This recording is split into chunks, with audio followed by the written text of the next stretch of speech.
Declaro abierta The 10,166th meeting of the Security Council is called to order.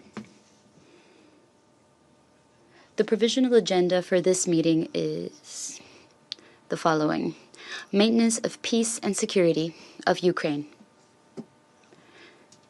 The agenda is adopted. In accordance with Rule 37 of the Council's Provisional Rules of Procedure, I invite the representatives of Finland, Germany, Lithuania, Poland, and Ukraine to participate in this meeting. It is so decided. On behalf of the Council, I welcome Her Excellency Ms. Elina Valtonen, Minister for Foreign Affairs of Finland. In accordance with Rule 39 of the Council's Provisional Rules of Procedure, I invite the following briefers to participate in this meeting: Ms. Rosemary DiCarlo, Under-Secretary General for Political and Peace-Building Affairs, and Mr. Indrika Ratwat, Acting Assistant Secretary General for Humanitarian Affairs and Deputy Emergency Relief Coordinator. It is so decided. In accordance with Rule 39 of the Council's Provisional Rules of Procedure, I also invite His Excellency, Mr. Stavros Lambrinidis, Head of the Delegation of the European Union to the United Nations, to participate in this meeting. It is so decided. The Security Council will now begin its consideration of Item 2 of the agenda. I now give the floor to Ms. Rosemary DiCarlo. Mr. President, the war in Ukraine is deadlier today than at any point since the start of the Russian Federation's full-scale invasion in 2022. Each succeeding year of the war has recorded more civilians killed than the previous one. Meanwhile, across the broader region, concerns continue to grow about the risk of further escalation. Appallingly, the last few months have seen some of the most extensive aerial attacks of the war. On 1 June, hours after the last council briefing on Ukraine, convened after a drone struck a city in Romania, the Russian Federation launched one of its biggest missile and drone bombardments across Ukraine, destroying homes, medical facilities, energy infrastructure, and other critical civilian objects. Kyiv was heavily hit. According to local authorities, 7 people were killed and 89 injured. More than 41,000 residents sought shelter overnight in underground metro stations.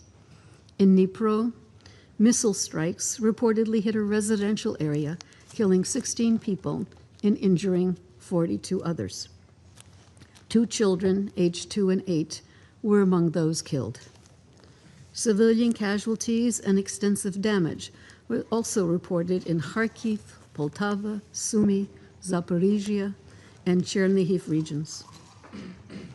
The massive barrage came just over a week after some 90 Russian long-range missiles and 600 drones rained down on Ukraine, killing and wounding dozens, and, according to UNESCO, damaging more than 30 cultural sites.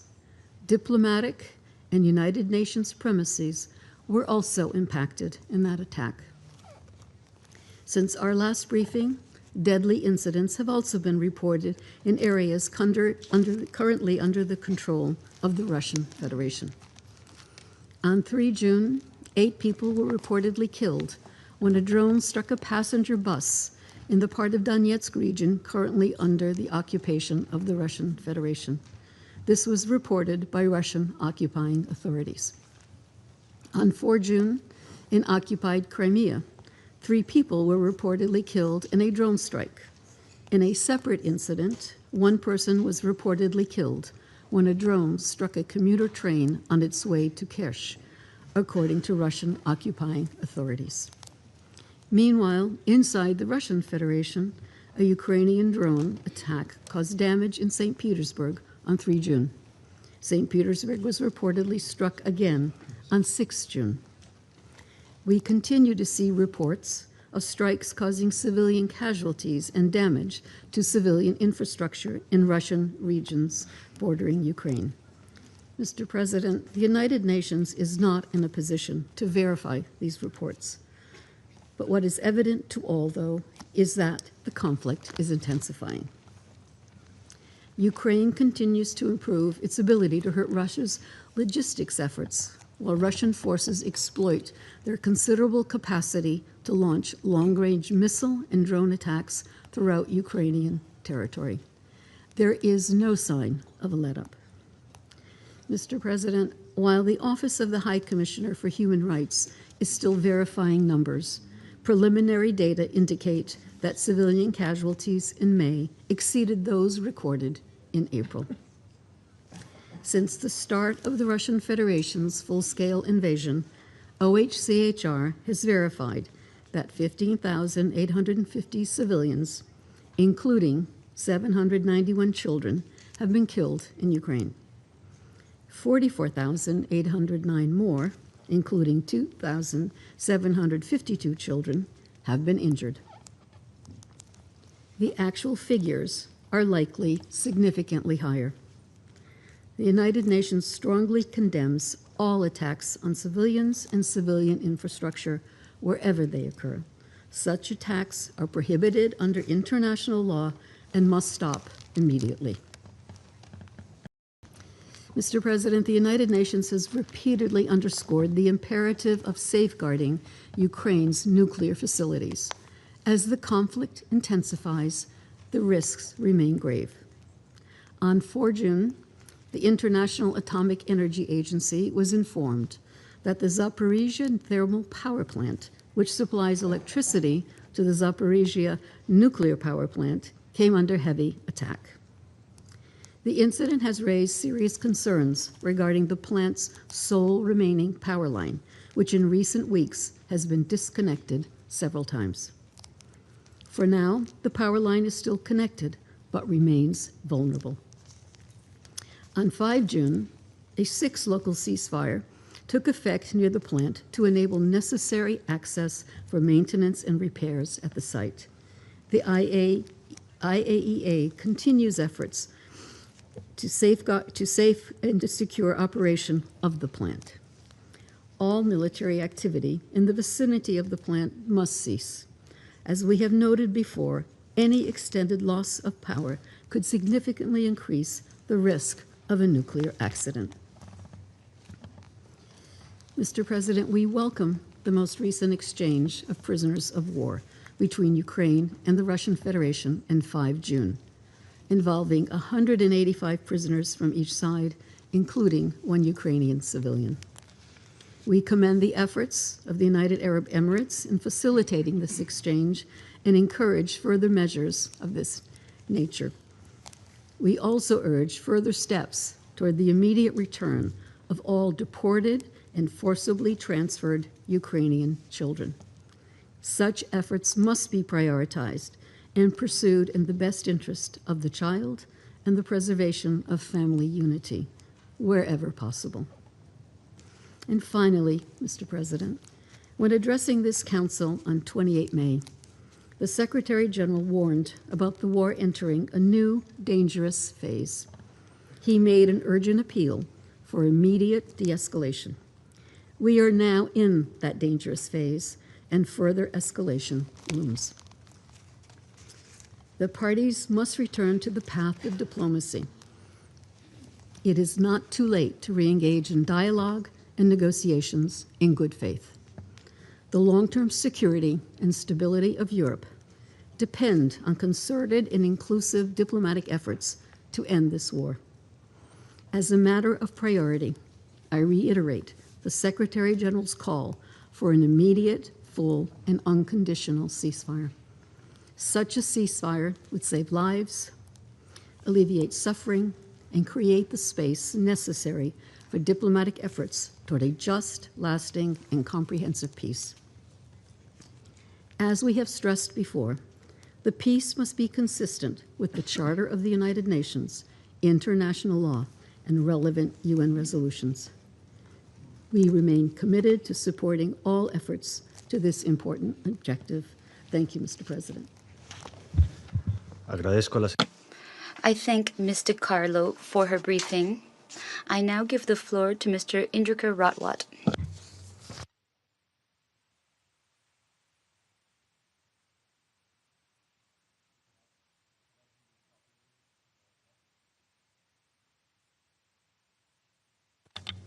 Mr. Ratwat, we are unable to hear you properly. May you check your speaker, please?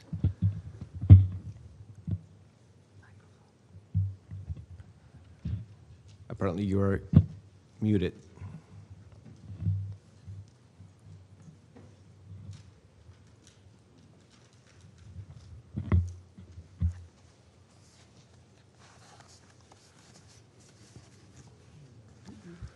No, we cannot hear you properly.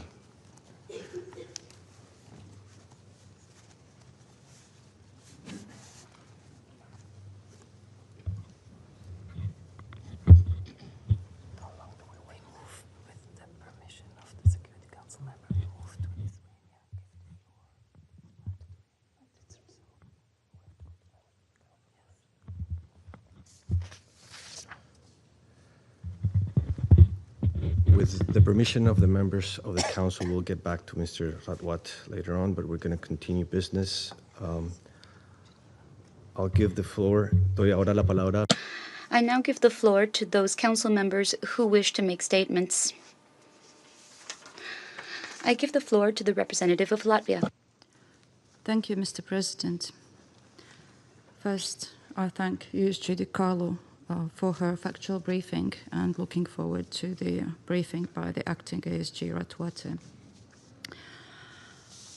The Council's attention must not waver from Russia's barbaric war against Ukrainian civilians. On 1st and 2nd June, Russia launched its most destructive aerial assaults to date, with 656 drones and 73 missiles. The attacks killed 23 civilians and injured 145. In Kyiv alone, 11 education and 5 medical facilities were damaged. Just yesterday, a Russian drone struck the central spent nuclear fuel storage facility in the Chernobyl exclusion zone. We were a few hundred meters away from a highly dangerous disaster. The evidence is overwhelming. Every verified statistic and every UN report shows a continued escalation of Russia's attacks against Ukrainian civilians. In the first quarter of 2026, Ukraine has seen 190 attacks on healthcare facilities, including maternity hospitals. Over 200 educational institutions have been damaged or destroyed. Child casualties increased by a horrifying 49%. Statistics for May will be even worse. Early reporting indicates that May was the deadliest month for civilians since April 2022. Among the so-called Russia's legitimate targets were grieving families attending a funeral in Sumy. Last week, Russian armed and security forces were listed by the UN for the systemic use of conflict-related sexual violence against prisoners of war and civilian detainees.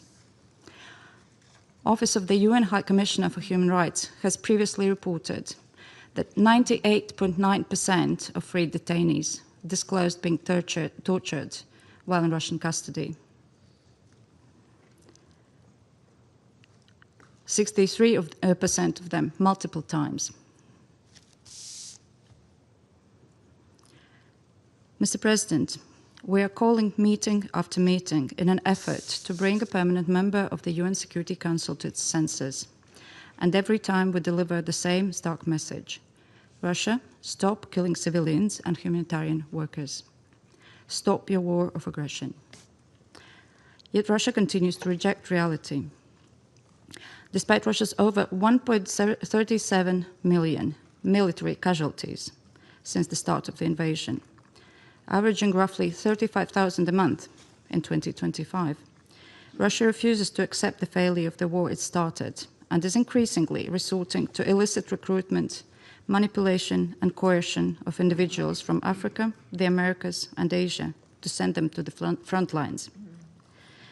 Russia is unable to sustain recruitment at a level sufficient to replace its casualties. Russia's war economy is systematically degrading. Inflation is vastly underreported. Banking crisis is looming.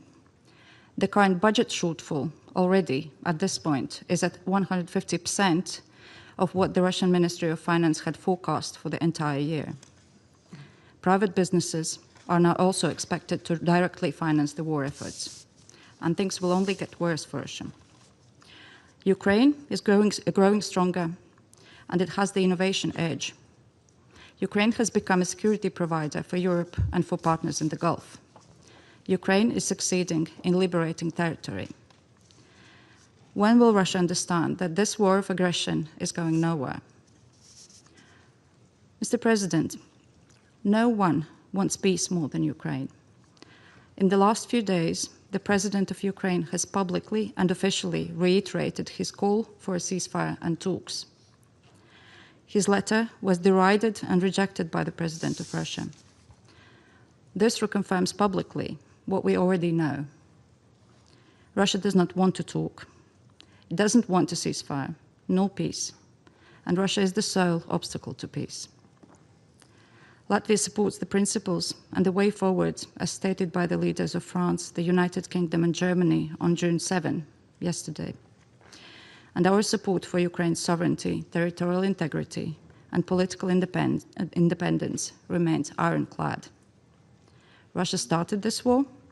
Russia can end it by stopping its attacks on civilians, withdrawing its forces, and leaving Ukraine's sovereign territory. Enough is enough.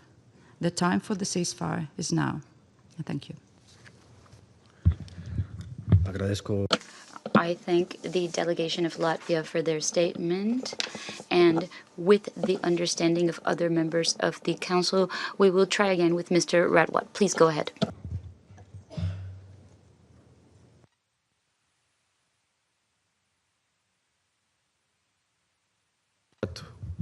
We are unable to hear you again. We're unable to hear you. So we're gonna... Can you hear us? Now we do. Please go ahead. Thank you. Yes.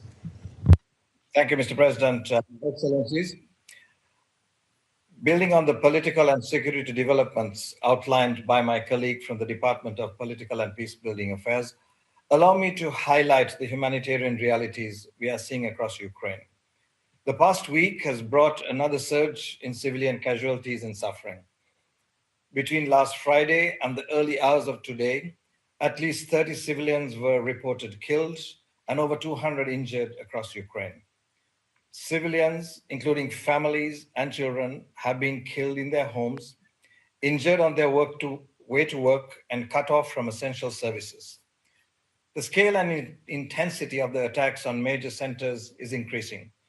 Strikes have hit cities, including Dnipro, Kiev, bringing the war further into populated urban areas.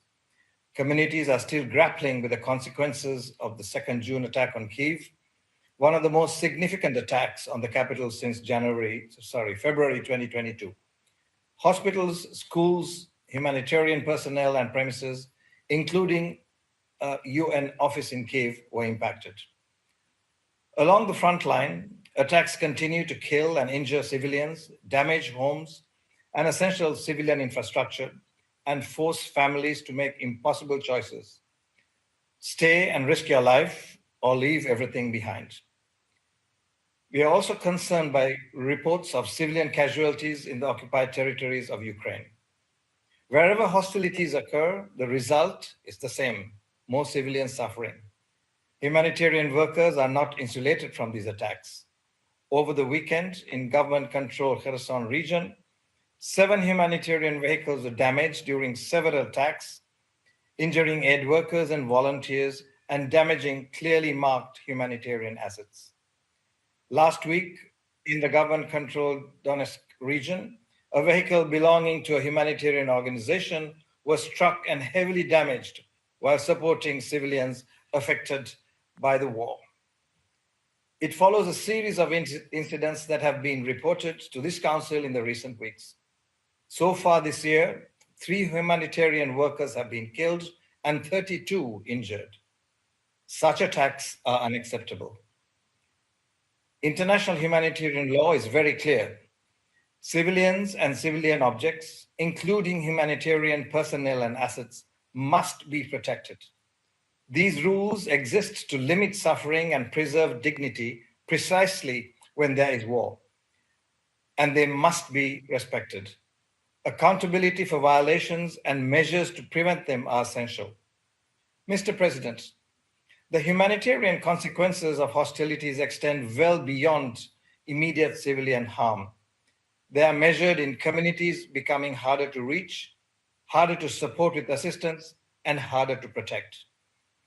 When humanitarian operations are interrupted and impeded, supplies don't get through, life-saving services are suspended, humanitarian evacuations come to a halt, and civilians lose a lifeline. The impact is immediate and the consequences can be deadly. Mr. President, in frontline areas, our humanitarian partners continue to evacuate civilians who wish to leave and to deliver essential assistance, but our ability to do so is shrinking. Hostilities, including the growing use of armed drones, create a daily dilemma.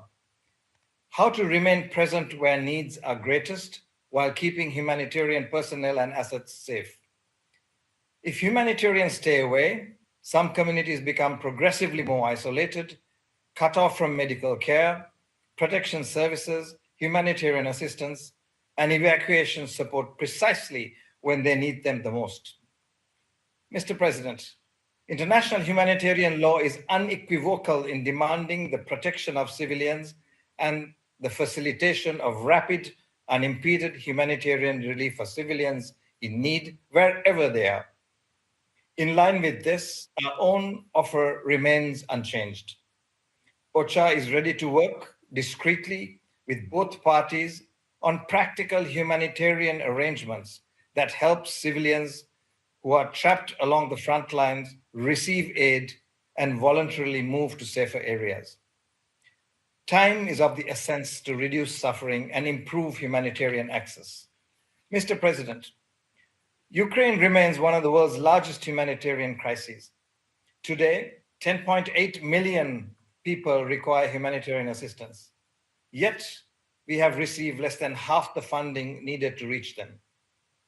We recognize the enormous pressures on humanitarian budgets as crises continue to emerge and deepen around the world. But the needs in Ukraine have not diminished. For communities in need, funding is the difference between help reaching them or not. It allows humanitarian organizations to remain present, respond rapidly, and support those facing the greatest risks. Mr. President, my asks to this Council are straightforward. First, use all your influence to reverse the erosion of the protection of civilians. Do not allow this level of civilian harm and suffering to become the new normal. Second, help preserve and expand our humanitarian operations to reach civilians in need wherever they are. Where access is possible, it must be safeguarded. Where it is impeded, it is vital to open it. Thirdly, ensure humanitarian organizations have the funding needed to remain present where the needs are greatest. Mr. President, the war continues to cause deep suffering for millions of people across Ukraine. But suffering must be reduced. Civilians must be protected and lives must be saved. We urge all those with influence, please use it. I thank you. Agradezco. I thank Mr. Ratwat for his briefing, and we will now hear statements from council members once again. I now give the floor to the delegation of Denmark. President. And I thank Undersecretary General Di Carlo and Acting Assistant Secretary General Ratwat for their briefings. Mr. President, for the 5th time in just 20 days, the Security Council has convened to urgently address the humanitarian suffering caused by Russia's unprovoked and illegal invasion of its peaceful neighbor, Ukraine. 2 weeks ago, the Secretary General made a strong appeal in this chamber for the international community to stop the war before it spirals further out of control. Since then, we have only seen a further escalation by Russia. And then last week, again in this chamber, Russia issued the chilling threat that it would launch systematic attacks on Ukraine's capital. On this occasion, regrettably, Russia kept its word. In the night between the 1st and 2nd of June, this threat became a reality for the civilians of Ukraine. The skies above Kharkiv, Dnipro, and in particular above Kyiv, lit up once again with hundreds of Russian-fired missiles and drones. The UN Human Rights Monitoring Mission witnessed this devastation firsthand. The reports are of at least 22 civilians killed and 145 injured. We are also seeing a deeply concerning increase in attacks on or close to Ukraine's nuclear power plants, including Zaporizhzhia and the decommissioned Chernobyl plant. Denmark supports the IAEA's warning that attacks on nuclear sites are completely unacceptable and directly contravene key nuclear safety principles. Mr. President, let me return once again to the fundamental tenets of international humanitarian law, because these pillars stand firmly and unchanged, so thus their importance. We repeat our demand that international humanitarian law be fully respected, without exception. We similarly demand, also without exception, full accountability and justice for all the crimes committed in this war of choice launched by Russia. However, what we've seen is the exact opposite: another Russian attack on Ukraine's cities that completely disregard international humanitarian law. Compared to the same period in 2025, which was already the deadliest war for Ukrainian civilians since 2022, casualties are 20% higher this year, 2026. Russia alone has the power to end this humanitarian suffering immediately, while Ukraine has no choice but to defend itself, to fight for its existence as a sovereign and independent state. Mr. President, Russia's cynical tactics are clearly meant to force Ukraine into submission, but Russia has no military path to victory. Its unprovoked invasion of a neighboring state, its attempt to overthrow a democratically elected government, and its plan to redraw internationally recognized borders by force have all failed. Ukraine has been offering an immediate, unconditional, and comprehensive ceasefire for well over a year. We all know that the only solution is a permanent ceasefire to allow for good faith negotiation aimed at a just, comprehensive, and lasting peace in line with the UN Charter.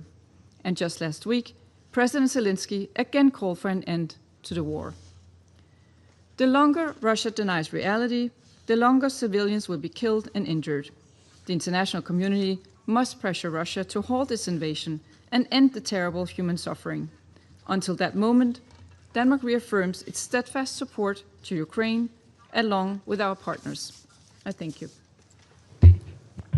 Agradezco. I thank the representative of Denmark for their statement, and I now give the floor to the delegation of France. Thank you, Mr. President.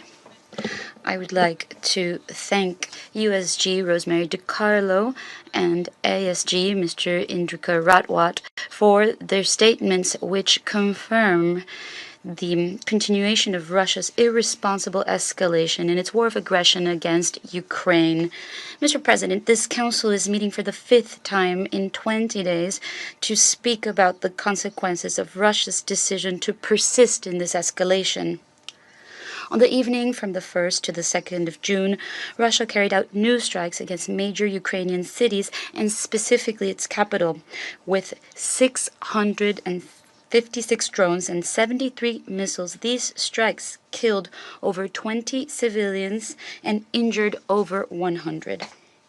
Moreover, after Russia's strike against the Chernobyl nuclear power plant in February of 2025, a drone once again attacked this especially sensitive site yesterday, which is a threat for the nuclear safety of the area. Mr. President, France stands with the people of Ukraine in the face of these new attacks. In the 5th year of this high-intensity war launched by Moscow, this situation is intolerable, and our support to the legitimate resistance of Ukraine will continue to be unshakable in our national capacity and with our partners. Russia will not win.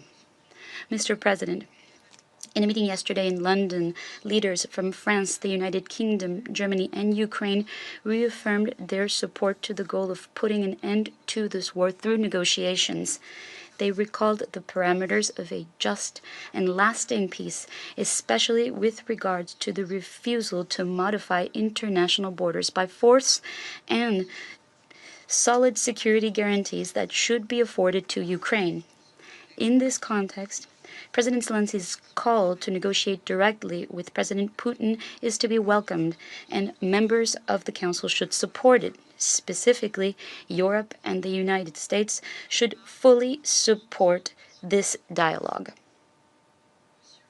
Mr. President, as the Secretary General of the United Nations recalled here and supported by the vast majority of member states, the very first step on the road to peace is an immediate, full, and unconditional ceasefire. Ukraine proposed it about 15 months ago, and until now, Russia has consistently refused, even refusing to prolong several partial ceasefires in the past few months. Mr. President, in the face of this escalation that affects more Ukrainian civilians each week, our message is clear. Enough is enough. We need a ceasefire now. I thank you. I thank the delegation of France for their statement, and I now give the floor to the delegation of the United Kingdom. I apologize, Greece. Thank you, Mr. President. I would like to start by thanking you for convening this meeting, and Under Secretary General Di Carlo and Acting Assistant Secretary General Atwate for their remarks. Mr. President, we are meeting for the 5th time in less than 3 weeks, noted by other speakers also. Following another wave of massive aerial attacks Russia launched against Kiev and Dnipro, and other peaceful urban centers across Ukraine, such as Zaporizhia, Sumy, Chernihiv, Poltava, and Kharkiv, destroying or damaging homes, businesses, healthcare, and educational facilities. As announced this afternoon, a new wave of attacks across Ukraine since Friday caused scores of deaths and injuries among civilians, affecting also international organizations, particularly in Kherson. We are witnessing the continuation of this pattern of escalation of hostilities against civilians. Russia itself has repeatedly prepared us for the consistent and systematic nature of these attacks. The human toll is by now well documented. We deplore that. Once more, children, the most vulnerable group and in need of specific protection, are among the casualties. We also note the severe nature of these attacks, including double-tap strikes, which cause casualties also among emergency workers. International humanitarian law is built upon the foundational principles of distinction, proportionality, precaution, and military necessity, which prohibit attacks against civilians and civilian infrastructure. We condemn their blatant violation, and we stress that parties to a conflict must take all feasible precautions to protect the civilian population and civilian objects under their control. We are also deeply concerned about latest incidents affecting nuclear safety, such as the strike against storage facility for spent nuclear fuel near Ukraine's Chernobyl power plant. Mr. President, the emerging message from this vicious circle of violence is now clearer than ever. Russia must cease its aggression immediately and agree to a full, comprehensive, and sustainable ceasefire that will be based on international law, the UN Charter, as well as on credible and robust security arrangements. That will preclude the recurrence of war and ensure an independent, democratic, and sovereign future for Ukraine. The choice has been available since the launch of the US-led peace efforts last year, the bilateral engagement between Ukraine and Russia, and Ukraine's own agreement to a ceasefire. We call on Russia to finally make it. In conclusion, Mr. President, the only way forward is not through escalation and explicit or implicit threats to expand the war to the wider region. That risks further destabilization and a spillover effect of violence that could spiral out of control, but through more dialogue and diplomacy. Negotiations must be based on full respect of international law and the principles of sovereignty, independence, and territorial integrity of all states. I thank you. Doy las gracias. I thank the delegation of Greece for their statement. And I give the floor to the delegation of the United Kingdom. Thank you, President. And thank you to the briefers who have outlined the devastation caused by Russia's latest attacks. Attacks which Russia threatened in this very chamber. In the assault on the 1st and 2nd June, Russia launched 656 drones and 73 missiles across Ukraine, including a record total of 41 ballistic and hypersonic missiles. These are not isolated incidents, but part of a sustained and escalating pattern of Russian aerial attacks on Ukrainian cities, costing civilian lives across Ukraine. Latest reports indicate that in this assault, at least 23 civilians were killed, including 2 young boys aged under 10 years old, and more than 130 people injured. Every civilian death in this war is a tragedy. Russia continues to strike towns and cities across Ukraine, repeatedly damaging homes, schools, and hospitals, destroying the very places where people should feel safest. Recent reports have also shown strikes impacting on humanitarian personnel and facilities, as well as damaging residential buildings and civilian infrastructure in several regions. These attacks not only cause immediate destruction, but are also intended to inflict deep, long-lasting mental harm and sustained pressure on Ukraine's civilian population. A cruel attempt to force their capitulation. Of course, none of this would be happening if Russia had not launched an unprovoked invasion against a sovereign state, now in its 5th year. Russia could end this war today by withdrawing, but instead, Russia escalates attacks while suffering increasing setbacks on the battlefield, growing ever more desperate. We welcome President Zelensky's call for a full ceasefire and a diplomatic end to the war, most recently set out in his open letter to President Putin. President Putin should now respond by engaging in serious, meaningful peace talks. Yesterday, my Prime Minister, alongside the leaders of Ukraine, France, and Germany, expressed condolences for the victims of Russia's attacks. They reiterated our collective commitment to stand firmly with Ukraine in search of a diplomatic solution to Russia's continued aggression. This pattern of attacks from Russia shows a disregard for civilian life and for the protections of international law and the UN Charter. The Russian Federation bears full responsibility for this war, and President Zelensky has repeatedly offered diplomatic solutions. Enough is enough. A comprehensive ceasefire is long overdue. Thank you. Agradezco. I thank the delegation of the United Kingdom for the statement, and I now give the floor to the delegation of Panama. Thank you, President. We would like to thank Madam Rosemary DiCarlo, Undersecretary General for Political and Peacebuilding Affairs, as well as Mr. Indrika Ratwat, Acting Assistant Secretary General for OCHA, for sharing detailed information about recent events in the conflict in Ukraine. We recognize the participation of the distinguished delegations that have joined us in the room, and we would also like to welcome Her Excellency Elina Valtonen, Minister of Foreign Affairs of Finland, that honors us with her presence here today. In the past few weeks, we have sustained several debates on events that continue to develop intensely in the context of the conflict in Ukraine, characterized by persistent violence, which increases international concern. President, we have received information on strikes against several cities in Ukraine that have caused lethal victims and left many wounded. Moreover, attacks against critical infrastructure in the Russian Federation have been reported. We are especially concerned by the possible spread of hostilities to neighboring countries, with the ensuing risk of escalation and deterioration of international security.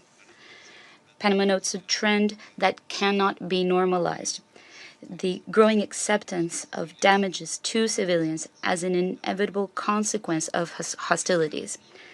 We reiterate the obligation of all parties in conflict to distinguish at all times between military targets and civilians, and to adopt all possible precautions in order to avoid direct and indirect damages to innocent populations. Protecting civilians does not allow for exceptions, justifications, or convenient interpretations.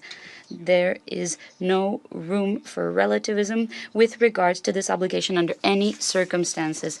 President, the Security Council has received information on several incidents, some of them verified by the United Nations, and others that still remain unverified due to access restrictions. Given the seriousness of the allegations, it is critical to have trustworthy information that allows us to determine the facts and avoid contradictory versions. Therefore, Panama reiterates the need to carry out independent and impartial investigations and to ensure unrestricted and safe access to the places where the facts actually happened, in order to verify information and promote accountability on the basis of international law. President, the unprecedented level of human suffering, especially among innocent civilians, should lead us to reflect on the justifications to continue with this bloody war that from the beginning started with a violation of international law and international humanitarian law. Once again, in an additional meeting that has now become routine every month, we urge all actors that have influence on the parties to use it in order to have political and diplomatic will when it comes to the use of force. We reiterate once again that the parties should commit without delay to a full, unconditional, and lasting ceasefire as an indispensable step towards a peaceful resolution of the conflict, grounded in a firm and credible commitment to fully respect the United Nations Charter. I thank you. I thank the delegation of Panama for the statement, and I now give the floor to the delegation of the Russian Federation. Mr. President, today we have yet once again gathered at the UN Security Council at the initiative of the Permanent Mission of Ukraine and its European sponsors.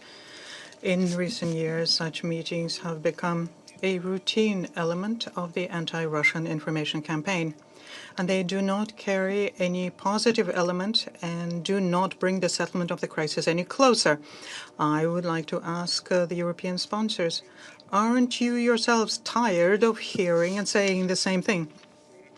European delegations, at the behest of the Ukrainians, can convene the Council every day if they want, compete with each other in hypocrisy or anti-Russian rhetoric, express solidarity with Kiev, talk about the need to protect democracy and international law, and fabricate unsubstantiated insinuations, as was the case today when you referred to Chernobyl. You should take a look at what was said about this by the IAEA Director General Grossi.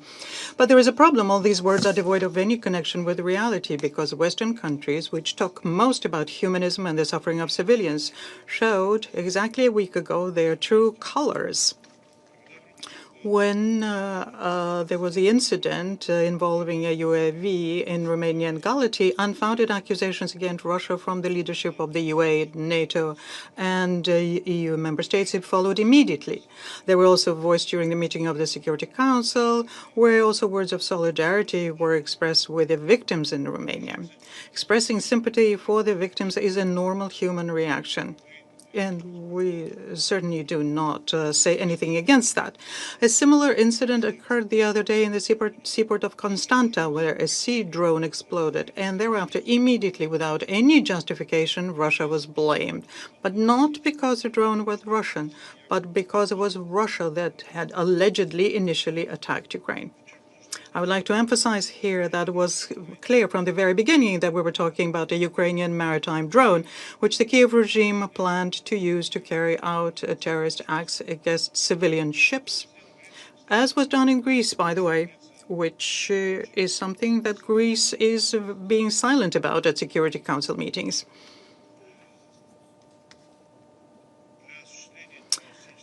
So, to carry out terrorist acts against civilian ships and threaten the safety of navigation in the Black Sea.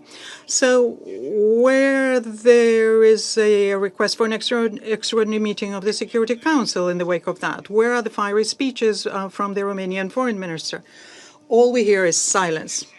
And where are all these European champions of international humanitarian law? Where were they just a few weeks ago when the Zelensky regime in cold blood killed 21 students and injured more than 40 others in a terrorist drone strike on the academic building and dormitory of a college in Starobelsk? The lives of very young girls and boys was cut short in an instant. Even after information about the tragedy spread around the world, the self-proclaimed beacons of democracy continued to defend and shield the Kiev junta. They could not squeeze out even elementary words of sympathy for the families of the victims. And this is not even double standards, but rather a system of politically selecting human sufferings. Some victims are declared worthy of sympathy. Others are deliberately removed from the information space when the goal is to whitewash the Zelensky regime and blacken Russia. As we expected, the Kiev regime did not stop there and committed another bloody crime. On the 3rd of June, in the center of the Yenakievo urban district in the Donetsk People's Republic, a regular passenger bus, Moscow-Simferopol, was fired upon. Its interior burnt out completely. 7 people were killed and 11, including one child, were injured.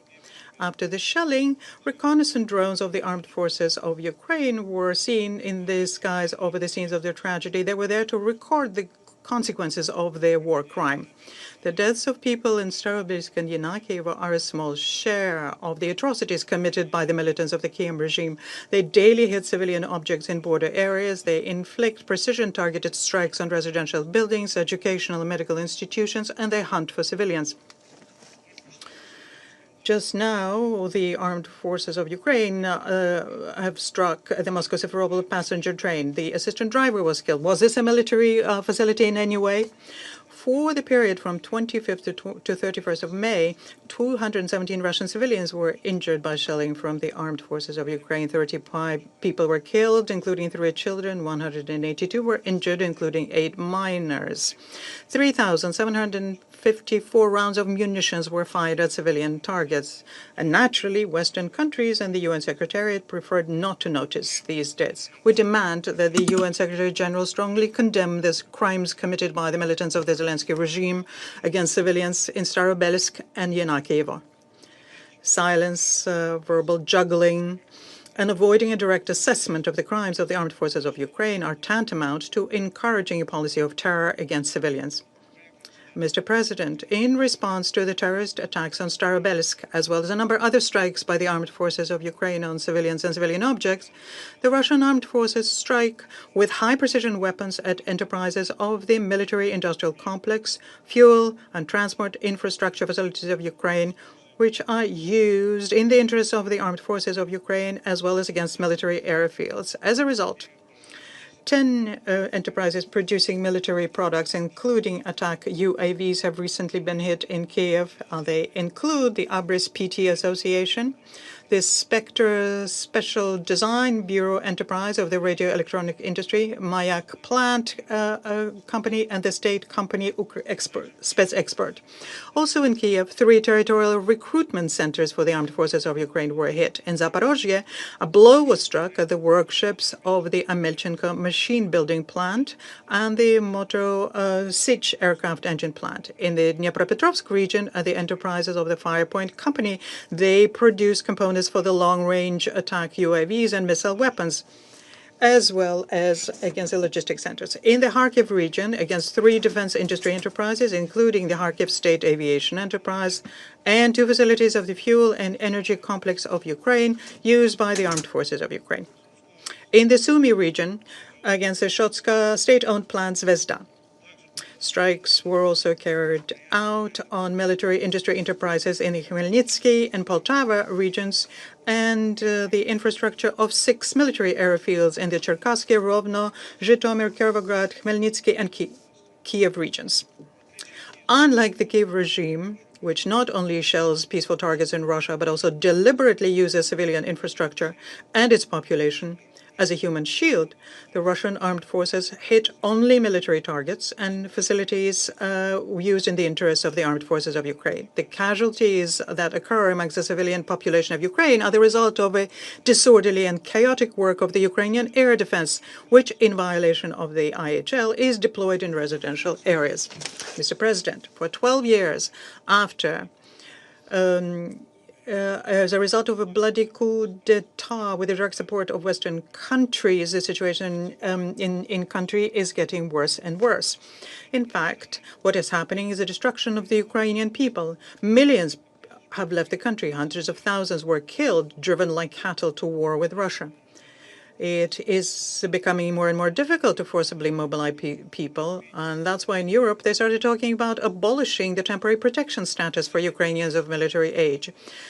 Through Zelensky's efforts, a multi-million country has been turned into expendable material in the senseless crusade of Western Russophobic elites against Russia. In Ukraine, there have always been many politicians who, maneuvering between the West and Russia, tried to sit on 2 chairs at the same time. However, the bet was made on Zelensky, apparently because he was ready to exchange the future of his country for handouts from Westerners in the form of material benefits for himself and his entourage. And the corruption scandals of recent months have revealed that. Did you not ask yourselves why this was not followed for a clear reaction from Western countries? The answer here is simple. Western countries are ready to pay this price, to personally enrich Zelensky and his henchmen, just so that he doesn't stop the war. But at the same time, it must be understood that the so-called collective West, which finances the Ukrainian regime, bears no less and perhaps even more responsibility for everything that's happening. Representatives of Great Britain are particularly cynical and hypocritical, who diligently present themselves as the main benefactors of the Ukrainian people, demanding that Russia withdraw its troops. They are not at all concerned about the scale of reprisals that the Ukrainian neo-Nazis would commit against the local population immediately after our departure, primarily against the hated Russians and the so-called collaborationists. At UN Security Council meeting on the UAV crash in Romania on June, the British representative said, and I quote, "Russia bears full responsibility for this escalation and for the growing threats to regional and Euro-Atlantic security. This incident is a direct result of Russia's illegal full-scale invasion of Ukraine, which has caused the deaths of over 15,000 civilians since February 2022. In this regard, it's especially important to remind yet once again of an episode that is very eloquently shows the shameful role that London has played and continues to play in prolonging the conflict in Ukraine. In April 2022, the notorious Boris Johnson, then the Prime Minister of the United Kingdom, rushed headlong to Kiev to prevent Russia and Ukraine from signing the peace agreement which had already been initialed in Istanbul. In this regard, I would like to ask a representative of the United Kingdom. So who is to be responsible for the death of 15,000 civilians, and on whose hands is the blood of tens of thousands of wounded and maimed Ukrainians? Hypocritically calling for peace, you and your accomplices from other European countries have done and continue to do everything to ensure that this bloodshed lasts indefinitely. Let me reiterate, if the Istanbul Agreement had been signed, the hostilities would have ended about a month after the start of the conflict. There would not have been so many dead and wounded. There would have been no destruction on the territory of Ukraine and Russia. There would have been no drones of the armed forces of Ukraine in the skies over Romania, Latvia, and other European countries, which our former Western partners slyly pass off as Russian. One thing is obvious to us. If the current European elites do not come to their senses and do not abandon the insane idea of inflicting a strategic defeat on Russia, there will be inevitably more and more human casualties and destruction. Believe me, European countries which have suffered from the utmost degree of arrogance and their own exceptionalism since colonial times do not have a plan B. Mr. President, we cannot but comment on Zelensky's so-called open letter to President of Russia, Vladimir Putin, which is by no means a peace initiative, but a clumsy provocation designed to camouflage Kiev's desperate attempts to disrupt any talks to find ways to resolve the conflict. Under the guise of calling for a dialogue and hoping to get the media effect he wanted, Zelensky is only repeating all threats and propaganda cliches. Such unscrupulous maneuvers, which are moreover very clear and obvious, not only do not bring peace closer, but they only confirm the inability of the neo-Nazi gang entrenched in Kiev to negotiate. This message has already been commented on in Russia by the President, his press secretary, and the Minister of Foreign Affairs. Before writing such a so-called open letter, you should first cancel your own decree, which forbade you to negotiate with the President of Russia. And if you still want to talk, find a way to convey your desire discreetly and not with the help of loudspeaker diplomacy. However, as already mentioned, there is Zelensky regime which has openly embarked on the path of terrorism. Well, there is nothing to talk about with them. Imitation of negotiations and performances played out in public are alien to us.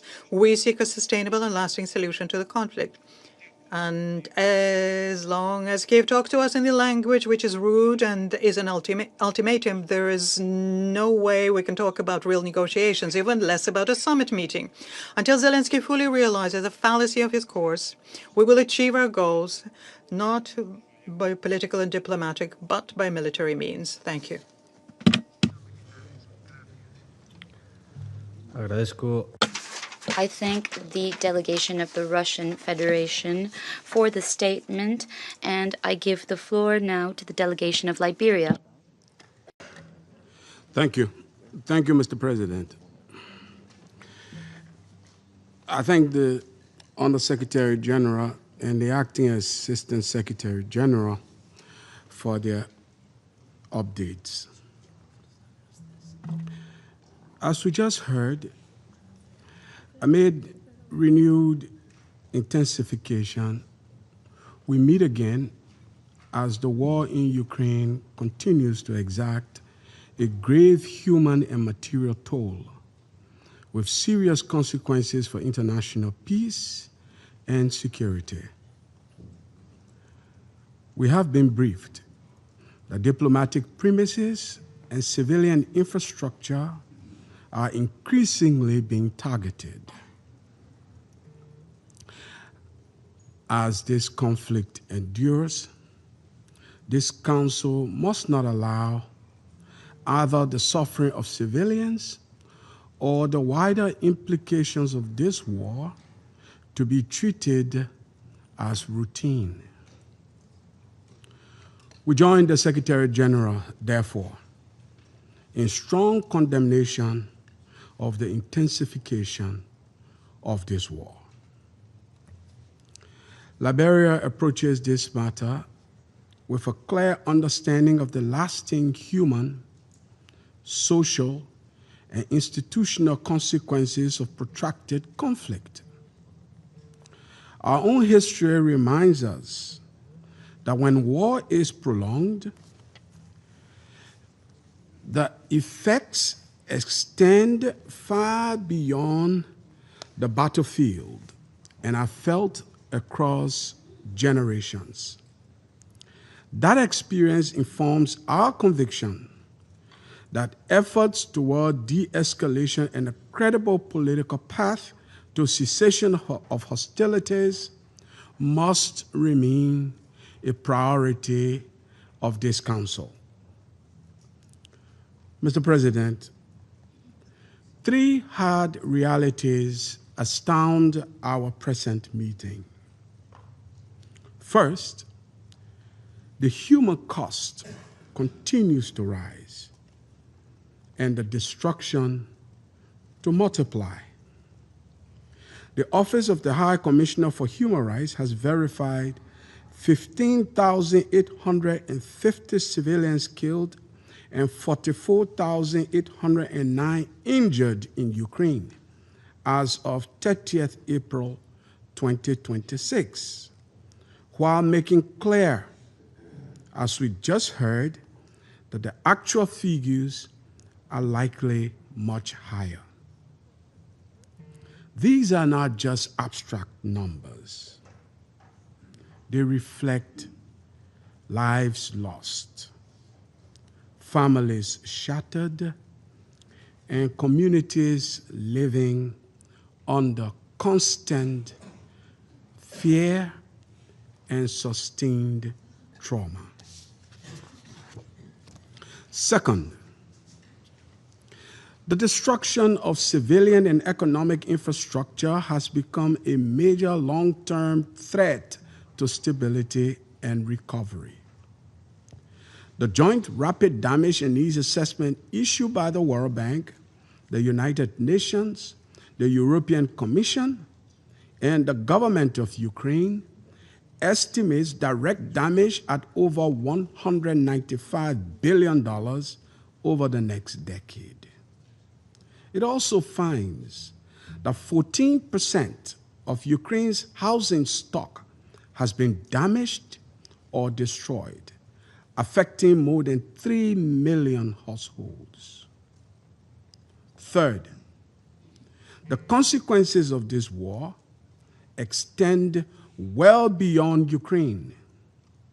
Its effects on food security, energy markets, development financing, and international stability continue to be felt acutely, including across Africa and the wider developing world.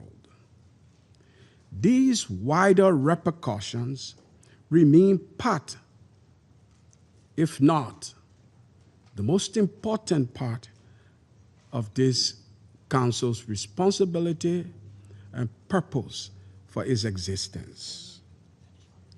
Mr. President, many have said, and it is worth repeating, there can be no military solution to this conflict. Liberia, therefore, calls for renewed commitment to political and diplomatic efforts to alleviate the human suffering, reduce the risk of further escalation, and help create the conditions for a just and lasting peace. As the Undersecretary General pointed out, it is not too late to pause and pull back from what has been described aptly by the Secretary General as a dangerous phase in this war. In this regard, all sides must recommit to the Charter of the United Nations and to its core principles, including respect for sovereignty, territorial integrity, and the peaceful settlement of disputes. This is a responsibility we owe not only to our respective countries and regions, but to the wider international community. In closing, Mr. President, the Council's responsibility is not only to remain seized of this matter, and conduct monthly briefings, but also to support efforts to end the war and advance the prospect for peace. Liberia reiterates its support for efforts toward de-escalation, cessation of hostilities, meaningful diplomacy, and a just and lasting peace in accordance with the Charter of the United Nations and strict obedience to international law. I thank you. I thank the delegation of Liberia for the statement, and I give the floor to the representative of Bahrain. Sayyid Rais.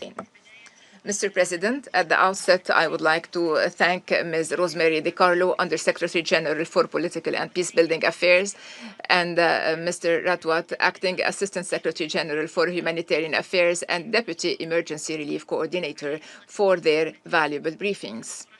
I also welcome Her Excellency Ms. Elina Valtonen, Ministry of Foreign Affairs of Finland, and all the participants in today's session. Mr. President, this meeting is the fifth within 3 weeks to address the ongoing escalation in the Russia-Ukraine war, which underscores the urgent need to reach, as soon as possible, an immediate and lasting ceasefire and a comprehensive and sustainable diplomatic solution, and the need to engage in negotiations in good faith and with genuine political will to halt acts of violence, thereby contributing to strengthening security and stability in the European continent. In this context, the Kingdom of Bahrain expresses its concern over the escalation of violence and the intensification of military attacks in the Russia-Ukraine war, which have resulted in civilian casualties, including children, further aggravating the humanitarian suffering and deepening the consequences of this conflict. Mr. President, the Kingdom of Bahrain renews the Secretary General's urgent call for an immediate de-escalation, leading to a complete, immediate, and unconditional ceasefire. In this regard, the Kingdom of Bahrain emphasizes the importance of resuming talks between the United States of America, the Russian Federation, and Ukraine in a spirit of responsibility and serious political will, building on the existing diplomatic momentum and efforts aimed at achieving a ceasefire and creating appropriate conditions for a sustainable political settlement of this conflict. The Kingdom of Bahrain also welcomes the success of mediation efforts undertaken by the United Arab Emirates between the Russian Federation and Ukraine, which resulted in a new prisoner exchange involving 370 detainees from both sides. The Kingdom of Bahrain supports all regional and international initiatives aimed at ending the war and alleviating its humanitarian consequences. Mr. President, the Kingdom of Bahrain stresses the need to ensure full protection for civilians and shield them from the effects of military operations, and the need to refrain from targeting civilian objects, infrastructure, and diplomatic premises. Such protection is guaranteed under international law and international humanitarian law and must be respected and adhered to under all circumstances. The Kingdom of Bahrain also expresses its deep concern over the increasing use of drones and ballistic missiles, targeting civilian and vital infrastructure, including residential buildings, educational institutions, energy facilities, and transportation and communication networks.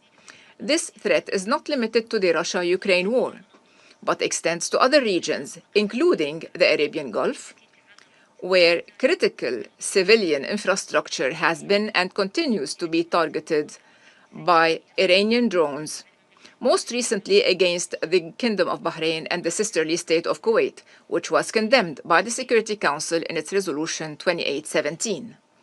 In conclusion, Mr. President, the Kingdom of Bahrain reiterates its support for all efforts aimed at achieving a comprehensive, just, and sustainable solution that ends this devastating war and contributes to consolidating security and stability in Europe in accordance with relevant Security Council resolutions and the UN Charter, and in a manner that strengthens international peace and security. Thank you, President.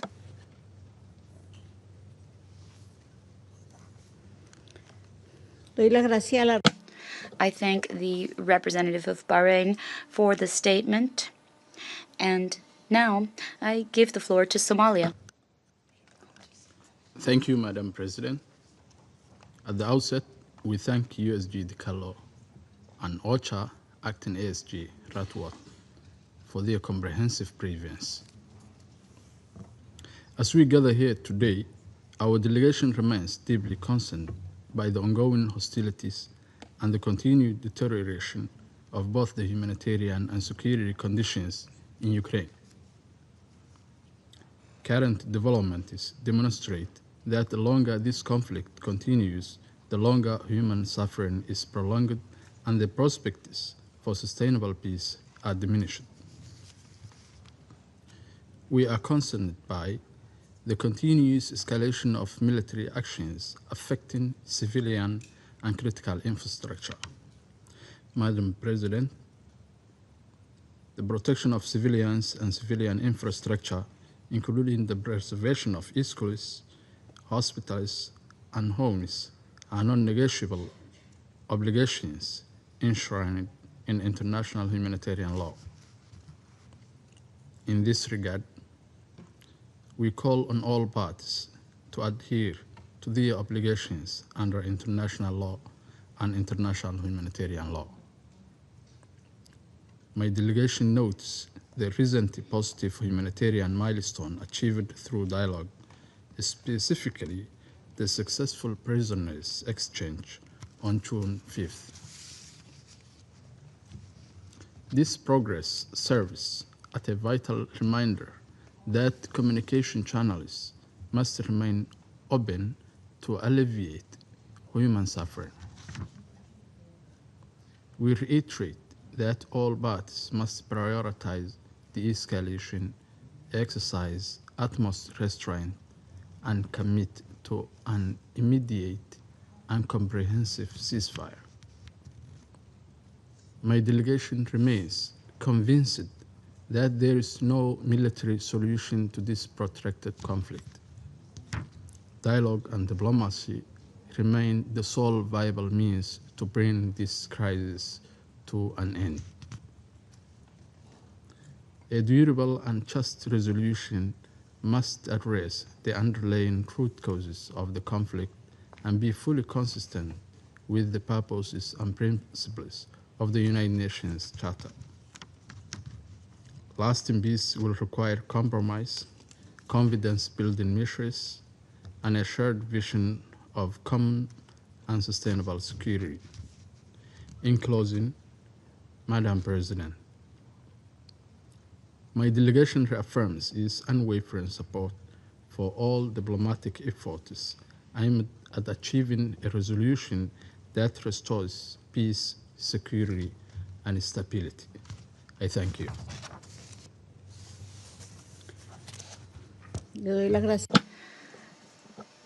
I thank the representative of Somalia for the statement, and I give the floor to the Democratic Republic of the Congo.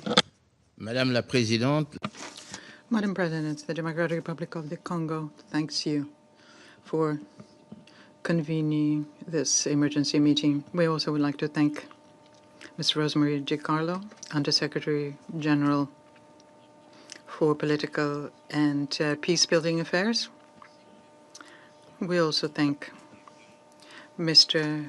Indrika Ratwate, Acting Assistant Secretary General for Humanitarian Affairs. We thank them for their comprehensive briefings. In the straight line of a correspondence sent to the Security Council these recent weeks, the last letter describes a worrying intensification of military operations, an escalation that the Democratic Republic of the Congo has been regretting ceaselessly. The letter also mentions the use of drones and missiles and illustrates how this conflict develops towards more and more sophisticated forms, but whose consequences, unfortunately, continue to be borne by the civilians. The briefings that we heard by the political Affairs Department and by OCHA confirm yet once again the continued spiral of violence, the first victims of which are civilians. Madam President, the Democratic Republic of the Congo is following with a great deal of concern the recent developments in this war and the continued worsening of its humanitarian and material consequences. And in line with our position of principle, the Democratic Republic of the Congo reaffirms its unflagging commitment to the United Nations Charter, the international law, as well as to the international humanitarian law, which need to remain the foundation for any collective action so as to maintain international peace and security. My delegation would like to recall here the obligation on all parties to the conflict to protect the civilians as well as civilian infrastructure. This principle cannot be undermined, and the same applies to safe and unimpeded access to humanitarian assistance for the population in need, energy facilities, healthcare facilities, schools, supply chains, water supply chains, and all of the viable services cannot be targeted. Any attempt against such infrastructure is unacceptable because it is considered to be a violation of the core of the protections under international humanitarian law and human rights law. Madam President, the consequences having to do with the continuation of the conflict in the recent weeks is particularly heavy. Moreover, the increasing use being made of sophisticated military technology leads us to believe that there will be greater tragedies and material damage that we need to prevent, and we need to do that for the benefit of the people. Indeed, whilst the technology progress could have led us to believe that there would be greater distinctions and protections to civilians during hostilities, we must acknowledge that the damage done to the civilian populations and essential infrastructure remains high, considerable, and every day it pushes further away the prospects for a peaceful settlement. The Democratic Republic of the Congo would like to underscore yet once again that there is no lasting military solution to this crisis, only a political and diplomatic settlement based on dialogue, good faith, and the respect of the principles in the United Nations Charter will open up a credible prospect for peace. And in this spirit, my delegation is of the view that an effective, verifiable ceasefire implemented in good faith is an indispensable stage if we want to see a resumption of the dialogue. A true cessation of hostilities would allow not only to immediately alleviate the suffering of the civilian population, but also will have progressively recreate the minimal conditions of trust that are needed for any serious negotiations. And in this regard, the Democratic Republic of the Congo takes note with interest of the various diplomatic initiatives and the proposals put forward towards a de-escalation and cessation of hostilities without prejudging the positions of the parties. We are of the view that any credible step that could reduce human suffering, could promote de-escalation, and recreate a minimum of trust needs to be encouraged and seriously considered. Madam President, to conclude, I would like to say that the Security Council cannot resign itself to just look at this war continue or accept that continued attempts at international law become a progressively banal reality. The longer the conflict goes on, the greater the human cost and the more the prospect of lasting peace moves away. At the time when military technology is reaching a level of sophistication which is unprecedented, we need to collectively think of the paradox of the war that is not capable of sparing civilian suffering, whatever the means used. No technology innovation can attenuate the basic reality of an armed conflict, namely that it will continue sowing death, destruction, and human suffering. The Democratic Republic of the Congo remains convinced that security does not come from the logic of permanent escalation.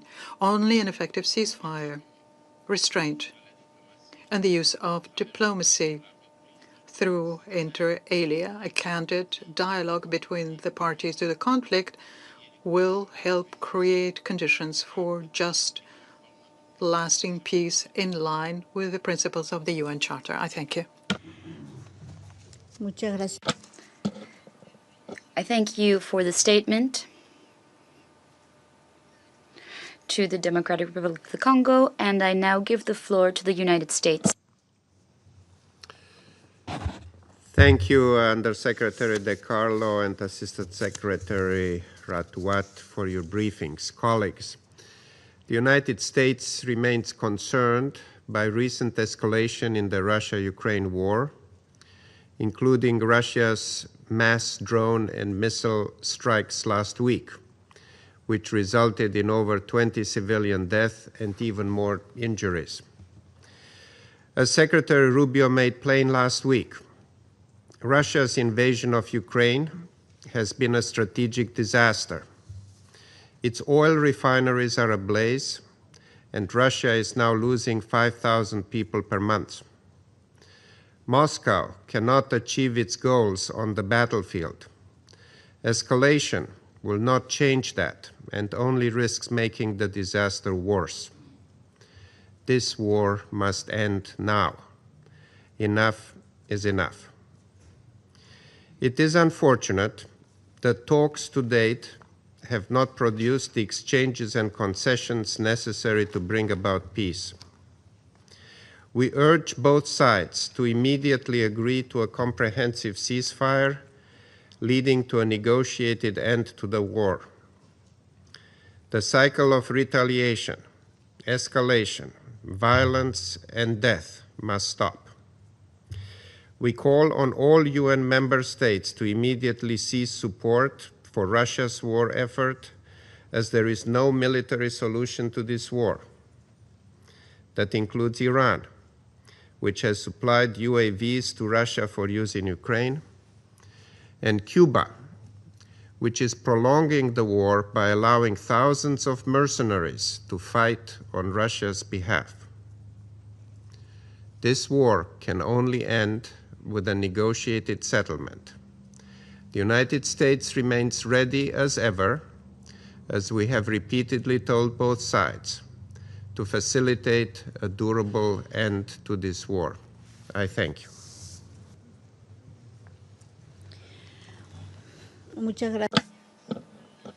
I thank the representative of the United States for the statement. I give the floor to China. President, I thank USG De Carlo and Acting ASG Ratouat for the briefings. As the Ukraine crisis continues to drag on, the conflict keeps intensifying on an escalatory spiral. The numbers from the battlefield are changing every day, with new strikes, new casualties, and new destructions of infrastructure occurring all the time. But one truth remains unchanged. Military means cannot bring about peace, and that allowing the conflict to continue will only take a greater toll. Meanwhile, diplomatic negotiations have recently stalled. We note the statements made by the leaders of the two parties regarding the resumption of talks and their divergent positions thereon. It speaks to the complexity of the underlying problems of the crisis, the difficulty of reaching a peace agreement, the vital and challenging path still ahead to a political settlement, and the need for unremitting efforts by all sides. In light of the current situation, let me make the following 4 points. First, we hope that the parties concerned will put their peoples first and keep exercising the utmost restraint to refrain from any action that may aggravate tensions and escalate conflicts, and to prevent the situation from spinning out of control. Second, we hope that all relevant sides will keep demonstrating patience, good faith, and flexibility, resume peace talks as soon as possible, and address the reasonable security concerns of one another with a view to reaching a comprehensive, lasting, and binding peace agreement. Third, we hope that countries in the region and the international community at large will amplify the voice of reason calling for the cessation of hostilities and talks for peace, and engage in greater diplomatic efforts to build trust and mediate a settlement, instead of fanning the flames or adding fuel to the fire. Fourth, we hope that all relevant sides will, in full compliance with the principles of the UN Charter, commit to resolving the root causes of the crisis, in order to shape a balanced, effective, and sustainable security architecture for the region. President, China's position on the Ukraine issue has all along been objective and impartial. Guided by the 4 points about what must be done put forward by President Xi Jinping, we have been actively engaged in shuttle diplomacy to work for peace and to facilitate talks. We will continue our efforts along with the international community to contribute positively to the political settlement of the crisis. I thank you, President. I thank the representative of China for the statement, and I now give the floor to Pakistan. Thank you, Madam President. I thank USG Rosemary DiCarlo and OCHA ASG ad interim Mr. Indrika Ratwate for their briefings. We reiterate our full endorsement of Secretary General Guterres' call upon the parties to exercise restraint, eschew hostilities, and move towards a peaceful resolution of this conflict. More than a year ago, this Council adopted Resolution 2774, making a clarion call in favor of peace and the need to bring a swift end to this long-drawn conflict. We deeply regret that the momentum that could have been generated with the adoption of this resolution and that required a genuine commitment to peace from the parties could not take hold. Madam President, the recent escalation and the continuing vicious cycle of strikes and counterstrikes have brought nothing but more devastation and suffering across the conflict zone. Deplorably, civilians and civil infrastructure continue to face the brunt of this conflict. We are also alarmed by IAEA's report related to attacks around the Zaporizhzhia nuclear power plant and the potential threat to the safety and integrity of this nuclear facility. We hope that the parties would continue to fully adhere to the local ceasefire understanding in the area surrounding the ZNPP. We are deeply troubled by these developments that take place despite repeated and overwhelming calls by the international community for the respect of IHL and its principles. We underscore the need for the parties to abide by their obligations under international law, including international humanitarian law, without any exception. Intensification of fighting and expansion of battlefield will pull the parties further away from the path to peace. Military means cannot ensure lasting peace and will only prolong the agony of those affected by this conflict. To afford peace a real chance, primacy has to be given to dialogue and diplomacy, which remains the only path that can lead to a viable and sustainable peace and long-term stability in the region. In this context, we underscore the fundamental need for the parties to agree to an early and complete cessation of hostilities, allowing diplomacy the necessary space to work and bring this conflict to an early end. We reiterate our hope that the concerned parties would resume the United States-facilitated dialogue process at the earliest and engage meaningfully and constructively towards this end. Pakistan has all along favored and advocated the path of dialogue and diplomacy for the peaceful settlement of this conflict. This would require commitment to the purposes and principles of the UN Charter and a focus on finding a mutually acceptable solution. corresponding to the legitimate security interests of all sides and the relevant multilateral agreements. To conclude, Pakistan will continue to support all efforts aimed at achieving a comprehensive, durable, and peaceful resolution of this conflict. I thank you.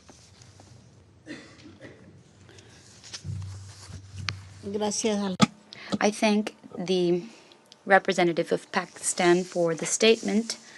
I will now make a statement as the representative of Colombia. I thank Ms. Rosemary DiCarlo, Undersecretary General for Political and Peacebuilding Affairs, as well as Mr. Indrika Ratwat, Acting Assistant Secretary General for Humanitarian Affairs and Deputy Emergency Relief Coordinator for their briefings. I also welcome Her Excellency Alina Valtonen, Minister of Foreign Affairs of Finland, and I would also like to greet delegations that are present here. Colombia follows with deep concern in reports about the most recent wave of strikes in the context of the conflict in Ukraine, which have caused numerous civilian victims, including children, as well as caused significant damage to civilian infrastructures. What has happened in recent days confirms a trend that increasingly concerns us. The intensification of the use of long-range attacks against urban centers and highly populated areas. No military target can justify that communities continue to live under the constant threat of attacks, displacement, and destruction.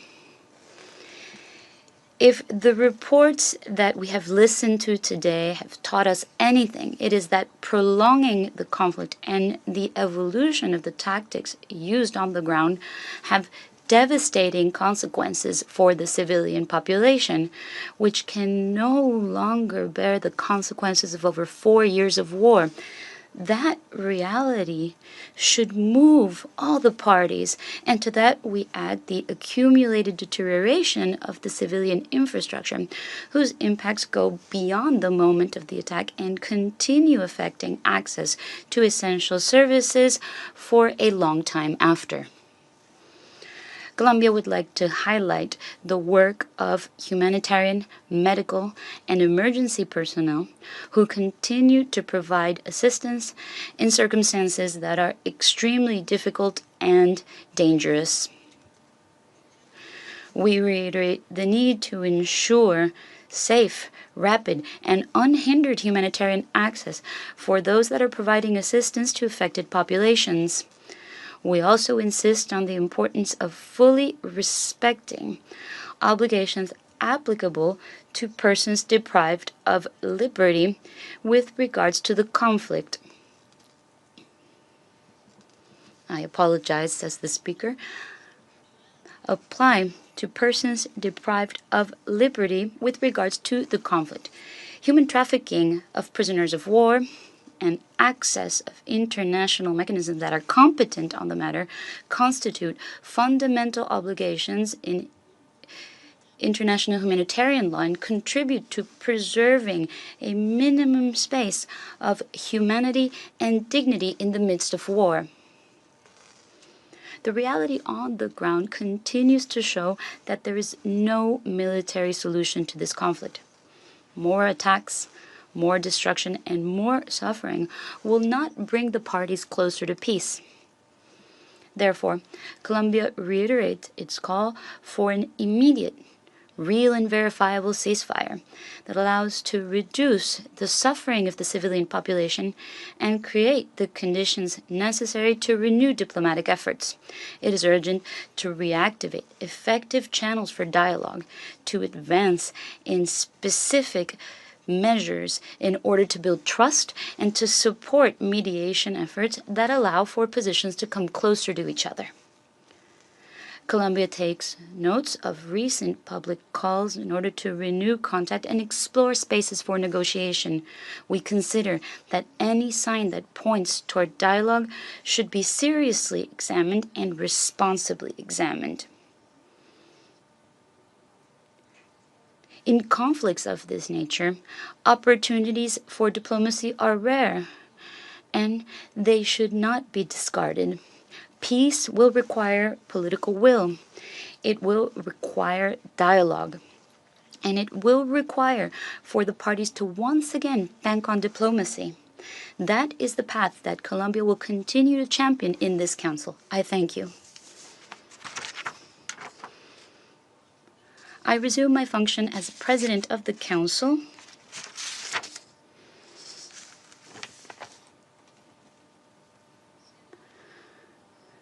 I now give the floor to the representative of the United Kingdom who has requested the floor to make a further statement. I give him the floor. Thank you, Madam President, and I ask for the floor to respond to the accusations by the Russian Federation as they attempt to deflect from the focus today on the tragic loss of civilian life in Ukraine. We are sadly familiar with Russian attempts to use the Security Council to advance its disinformation and propaganda campaign, and today, as we have seen, is no exception. The UK has never prevented nor stopped any peace negotiation between Ukraine and Russia, nor could we. Why does Russia find it so hard to imagine that Ukraine as a sovereign country makes sovereign decisions? Ukraine's future is for Ukrainians to decide. This accusation comes from Russia, the country that illegally started the war, that illegally continues the war, that escalates this conflict, killing civilians in increasing numbers. Such deflection and disinformation is exposed by the fact that we continue to call for a ceasefire and a diplomatic solution, while Russia continues to reject any hope for peace. Thank you.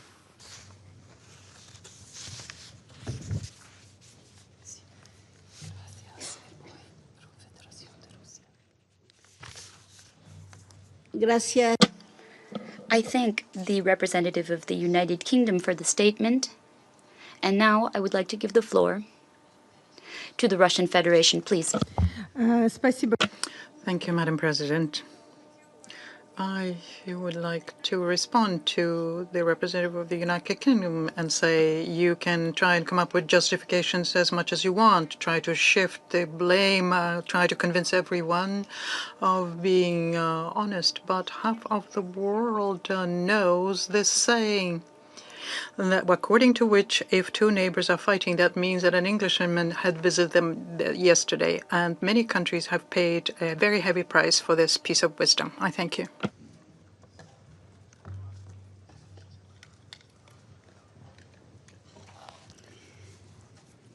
Muchas gracias. Thank you very much for your statement. To the Russian Federation, I would now like to give the floor to Ukraine. Madam President, Minister Valtonen, distinguished members of the Security Council, I thank the Colombian presidency for convening this meeting and express my deep gratitude to the delegations of Denmark, France, Greece, Latvia and the United Kingdom for supporting Ukraine's request. I also express my gratitude to the distinguished briefers, Under-Secretary General Rosemary DiCarlo and Acting Assistant Secretary General Indrika Redwet for Humanitarian Affairs for their horrific evidence of new monstrous war crimes committed by Russia in the last week alone against civilians in Ukraine. I will never tire of repeating that this horrendous evidence, officially presented before this chamber, will form part of future indictments and convictions, not only of every Russian commander and soldier responsible for these deplorable war crimes and crimes against humanity, but also of Russia's top political and military leadership. Madam President, before I move to my statement, I cannot let pass yet another torrent of fabrications, another stream of falsehoods, another flood of insinuations, another barrage of disinformation that has just been delivered by the Russian representative today. Though his script may change from time to time, but the plot remains exactly the same: to weave a web of lies, to deny the verified facts, to distort and bend the truth, to peddle fake narratives and distract from reality. So today, Mr. Nebenzia has not surprised this Council and has not departed from his signature, imprudent style of spinning yarns. With an almost feverish intensity, he keeps repeating also today his worn-out concoction of Starobilsk. What we are hearing is the recycled told tale that keeps looping back like a broken record that refuses to stop. As the new Russia's victimhood myth of Starobilsk is being personally orchestrated by Mr. Putin, the representative of Russia cannot escape its gravitational pull. Thus, Mr. Nebenzia and his team keep repeating with mechanical consistency, attempting to project new manufactured Kremlin storyline to this chamber as if the repetition alone could turn this fiction into fact. Even if the Russian representative were to submit to the Council yet another 100 letters, complete with staged images and pseudo-testimonies, all this would not add a single ounce of credibility to a completely fabricated narrative of Starobilsk. On the contrary, the more such cooked-up pieces of evidence are produced and circulated, the more this constructed story reveals itself as fully staged and devoid of any evidentiary value, exposing artificial nature. No visits of Kremlin-appointed court journalists to Starobilsk, no carefully choreographed pseudo-media pilgrimages can replace one fundamental fact. There is no independent verification whatsoever of these entirely baseless and frankly plucked out of the thin air claims. And this is all that members of the Security Council need to know about Starobilsk fake as well as other fake news accusing Ukraine, like today we heard about the alleged strike in Yanakiev, all staged, all unverified. Madam President, let me now proceed with my statement. Just 10 days ago, we met in this chamber to address Russia's unprecedented escalation of its war of aggression against Ukrainian civilians. Since the beginning of June, the brutality of Russia's attacks on the civilian population has once again set a grim new record of casualties and destruction. During the night of June 1 and continuing into the morning hours of June 2, the Russian Federation launched one of the most extensive and devastating combined aerial attacks against Ukraine since the start of its full-scale invasion. A total of 729 aerial attack assets were deployed, including 656 unmanned aerial vehicles and 73 missiles, among them 33 Iskander-M ballistic missiles, 27 101 cruise missiles, 5 Caliber missiles, and 8 Zircon hypersonic missiles, the most deadly ones. The scale and composition of this strike indicate a deliberate attempt to overwhelm Ukraine's air defense and maximize damage across urban areas. The primary direction of the attack was the city of Kyiv again, which suffered the most severe consequences in the last years. In the capital, at least 7 people were killed and around 80 were injured, including children. Apartment buildings in multiple districts were damaged or partially destroyed, and fires broke out across the city. Critical civilian infrastructure, including medical facilities, were affected, leaving parts of the city without electricity. In Dnipro, one of the hardest hit cities, at least 17 people were killed, including children and an emergency responder. More than 40 people were injured. A multi-story residential building was partially destroyed, with civilians trapped under the rubble during rescue operations. Extensive damage was recorded to residential buildings, civilian infrastructure, and public facilities.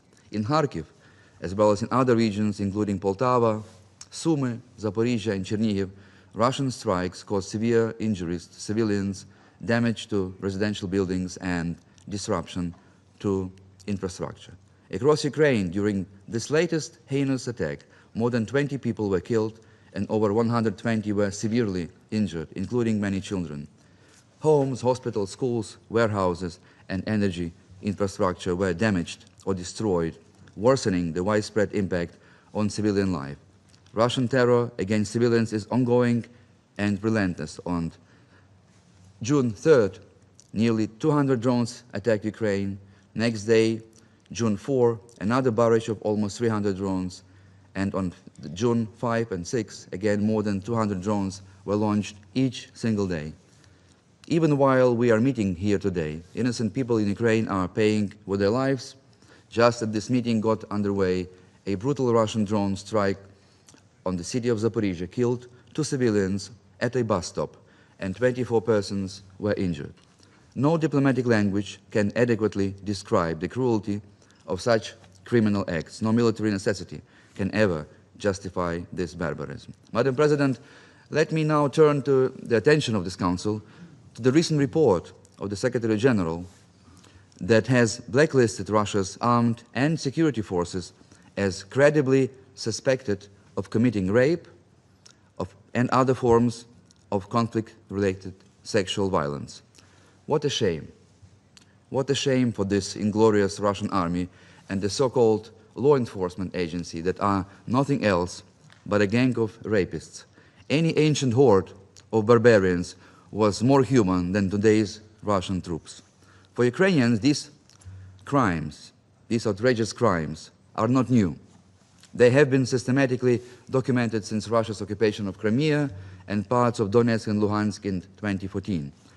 What has fundamentally changed now is that these appalling facts have now been independently verified and officially recorded by the United Nations. Let me quote from this report to give the Council a feeling of a country with which you must share this table. The Human Rights Monitoring Mission in Ukraine verified 310 cases of conflict-related sexual violence, including rape, gang rape, genital mutilation, electric shocks, and beatings to the genitals, affecting 280 men, 26 women, and 4 girls, perpetrated by Russian armed and security forces, including the Federal Penitentiary Service, the Russian Armed Forces, and the Federal Security Service. End quote. Madam President, the official response of Mr. Nebenza to this independently verified deplorable evidence, which shocks human conscience, followed the same shameless pattern as in the fake story of Starobilsk. Deny everything, distort the facts, attack the messenger, openly discredit Secretary General, and undermine a monitoring mission and system that was established by this very Council. In a press conference a few days ago, Mr. Nebenza found this report biased. He found it poorly structured and formalistic, to use his own words.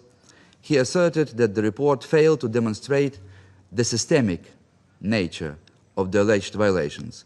Well, the Russian representative seems to be a demanding literary critic, though a rather selective one, given that Russia's government openly refused to cooperate with Special Representative Pramila Patten and denied access.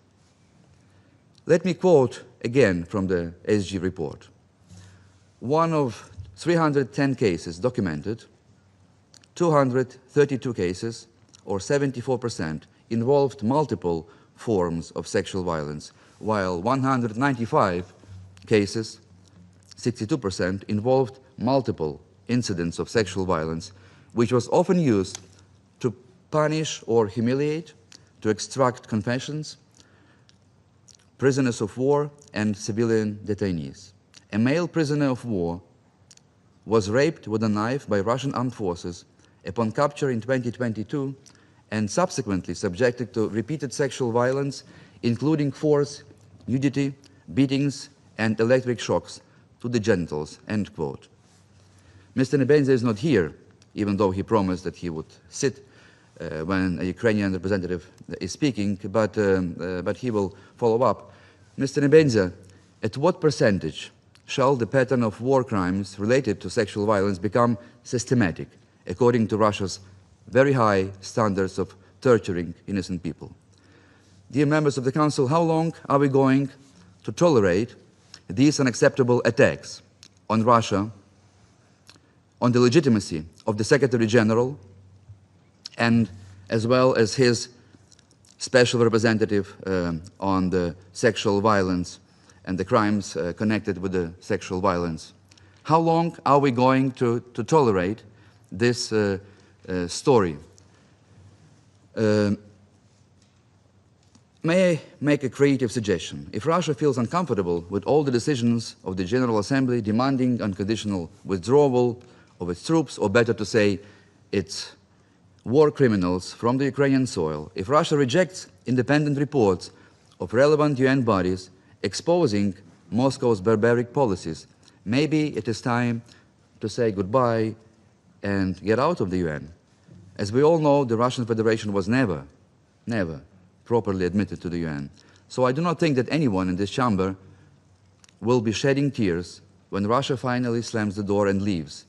Every single day, the Russian representative is spitting in all our faces with his constant lies, while we too politely pretend that it is just falling rain. Madam President, let me remind the Council that Russia's armed forces have already been listed 3 consecutive times in the Secretary General report on children and armed conflict. Now Russia is listed under both flagship Security Council resolution, CAC and conflict-related sexual violence.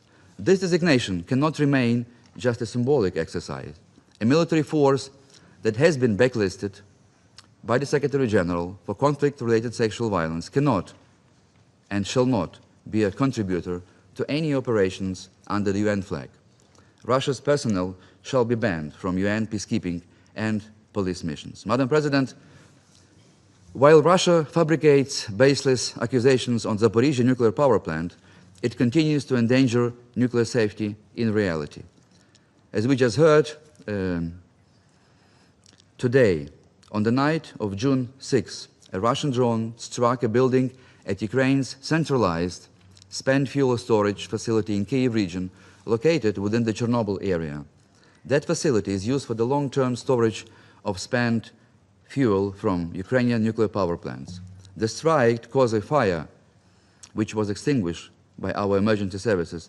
That was an attack on critically important nuclear infrastructure. Let us be clear, that was not incidental. That was deliberate and extremely dangerous act. And although radiation levels remain, thanks God, within normal limits, the incident demonstrates a further escalation in Russia's reckless behavior, which has long crossed all acceptable boundaries. Madam President, Ukraine has repeatedly demonstrated its commitment to peace. On June 4, the President of Ukraine addressed an open letter to Mr. Putin signaling the need to end this war and expressing readiness for direct negotiations. Ukraine has proposed a concrete path forward, a meeting of the 2 leaders on neutral territory. What we heard in response from Mr. Putin was "niet," again and again, "niet." Rather than showing readiness to start direct talks to end the senseless war, the Russian president declared during St. Petersburg Economic Forum that Russia was thriving and its economy was flourishing stronger than ever.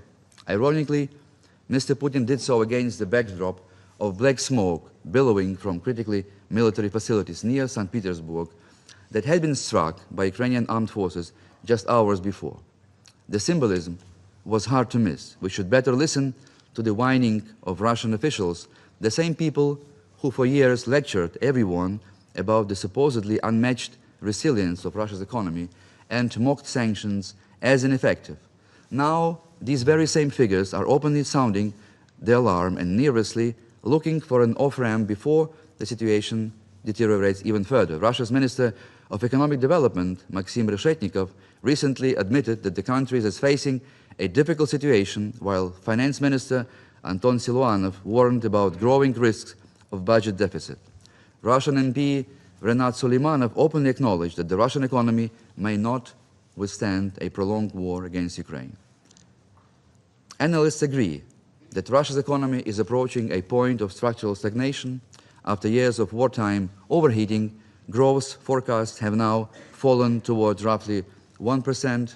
Inflation remains around 15% despite interest rate being pushed to nearly 20%. Reserve funds are being rapidly depleted. Budget deficit in the first quarter of 2026 alone exceeded $50 billion, overcoming the official target for the entire year. Oil and gas revenues, the backbone of the Russian budget, declined by roughly 40% in the first months of this year.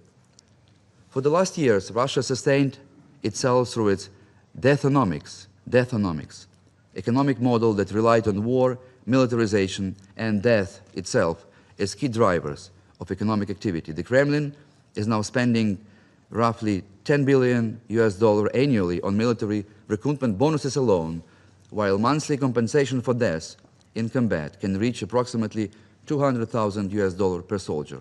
Dying at the front has effectively become more financially rewarding than a lifetime of civilian work. But even this vile, distorted model is showing signs of exhaustion. Recruitment costs are rapidly increasing, inflation and labor shortages are worsening, civilian sectors continue to stagnate, and ever larger parts of the economy are being consumed by war. So in reality, Russia's economic situation is approaching a critical point despite the fact that its leadership continues to project forced optimism.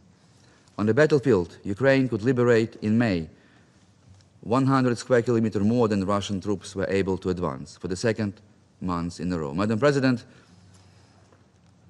I would like to reiterate first the point that I made at our last meeting. Ukraine calls on our partner to scale up their support, particularly in the field of air defense, at least tenfold, better 20-fold. The most effective way to protect innocent lives today is to ensure that Ukraine has sufficient capabilities to intercept missiles and drones that Russia launches against our cities. Today, not tomorrow, not next month, not next year. Second, we urge all members of the United Nations to move beyond fragmented measures and adopt truly coordinated, comprehensive sanctions against Russia's war machinery. The target is clear: Russia's military-industrial complex, which continues to manufacture missiles, drones, and other weapons used to terrorize Ukrainian citizens on a daily basis.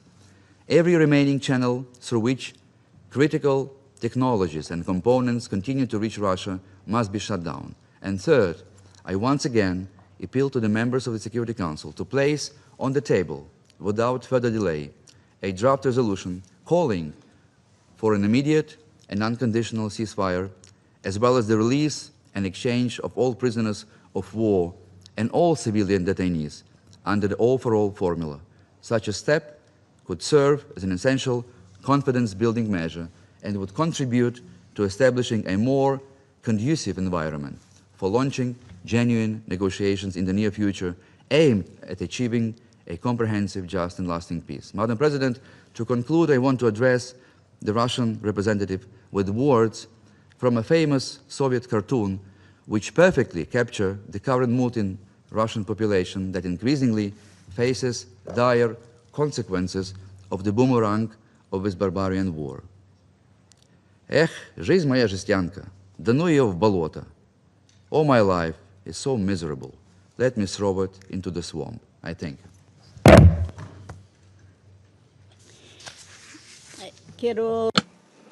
I would like to thank the representative of Ukraine for his statement, and I give the floor to the representative of the Russian Federation.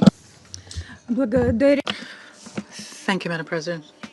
I regret the fact that I have to take the floor yet once again. All the more so since the accusations that are being put forward against my country, including to the very great regret with the assistance of some UN bodies, is not news. As regards the accusations of sexual violence, well, already in 2022, Pramila Pattern spoke very confidently about the fact that the Russian military personnel are allegedly committing sexual crimes under the influence of medication. Then he said that that was very difficult to verify, and her information were based on fragmentary data, but the media effect was already there. There was also a provocation in Bucha, where the blame was immediately placed on Russia. This was supported by the Secretary General, but not a single question that is being put by us regarding this situation we have received a response to. And every time these accusations, these made-up accusations are becoming increasingly fantastical. it would be desirable for them seemingly to be macabre or low physiology. For example, Mr. Melnik likes speaking about toilets and things like that. For several times now, we have heard from him that the Russian economy is falling apart, but Mr. Melnik, it has not fallen apart so far. You are saying that the Ukrainian army is capturing hundreds of kilometers and liberating, as you say, territories, but none of this has been confirmed.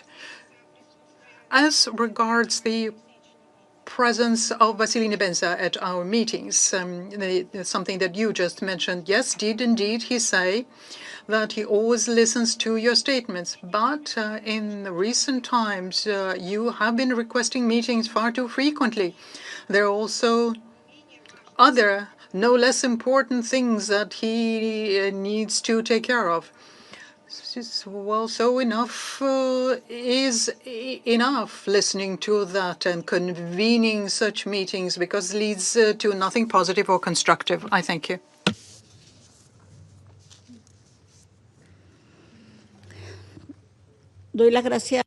I thank the Russian Federation for the statement, and I give the floor to the representative of Ukraine. Once again, you have the floor. Thank you, Madam President. Just a very short reaction. If Russia doesn't like what it reads in UN reports that were prepared by the Secretary General for methodology which has been agreed upon this Council, if you don't like what you read them, even if those facts is something that you would rather not see, that is not the problem of this Council. Again, Russia may choose and may leave this organization, and I think we would be feeling much better than listening to your constant lies. And regarding Bucha, I don't think that there is another war crime in modern history that has been better documented and that will be the final judgment for the political leadership in Russia, because Bucha is a shame that not just your government, but the Russian people will bear for decades and for centuries. I thank you, Madam President.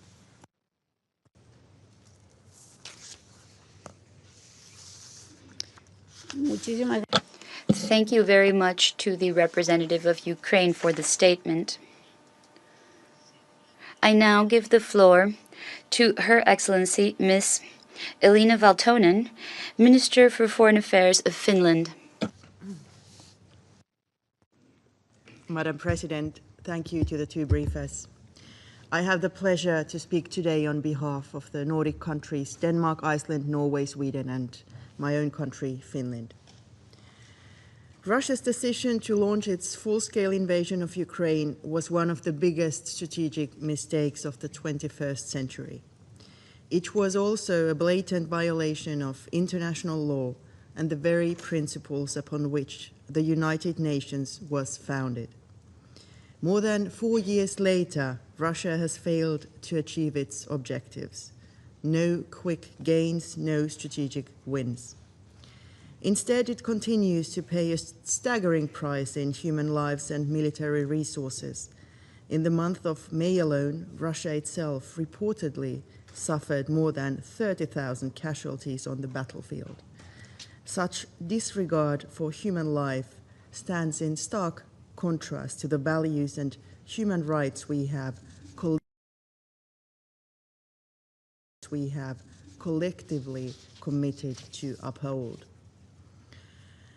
As Russia intensifies its aerial attacks against Ukrainian cities and civilians, it has also escalated its rhetoric.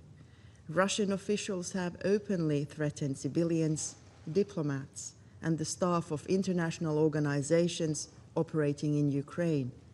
The Nordic countries strongly condemn these statements. Russia does not dictate our diplomatic presence in Ukraine. Yet, while Russia escalates, Ukraine endures. As a UN member, it has an inherent right to defend itself in accordance with Article 51 of the Charter. As a nation under constant attack, Ukraine has demonstrated extraordinary resilience, innovation, and courage. It has strengthened partnerships across Europe and beyond, becoming a leader in defense innovation, all the while upholding its commitments under international law. At immense human cost, Ukraine has reminded us all of a fundamental truth. Peace cannot be preserved without security, and security requires credible defense. Madam President, it is the responsibility of this Council to safeguard peace and security. The Ukrainian people have made their wishes unmistakably clear. They want peace. Last week, President Zelensky called for an immediate ceasefire and direct talks between the leaders of Ukraine and Russia. The Nordic countries support this call. A ceasefire must be the first step towards a just, lasting, and sustainable peace. President Putin, the path to peace is clear. End this war now. Withdraw Russian forces from Ukraine, respect Ukraine's sovereignty and territorial integrity. Uphold international law. The Nordic countries want peaceful relations with Russia, but peace cannot be built on aggression, coercion, or the subjugation of a people. It can only be built on respect for the UN Charter, for sovereignty, and for the rules that protect all nations, large and small. That is the choice before Russia today. I thank you.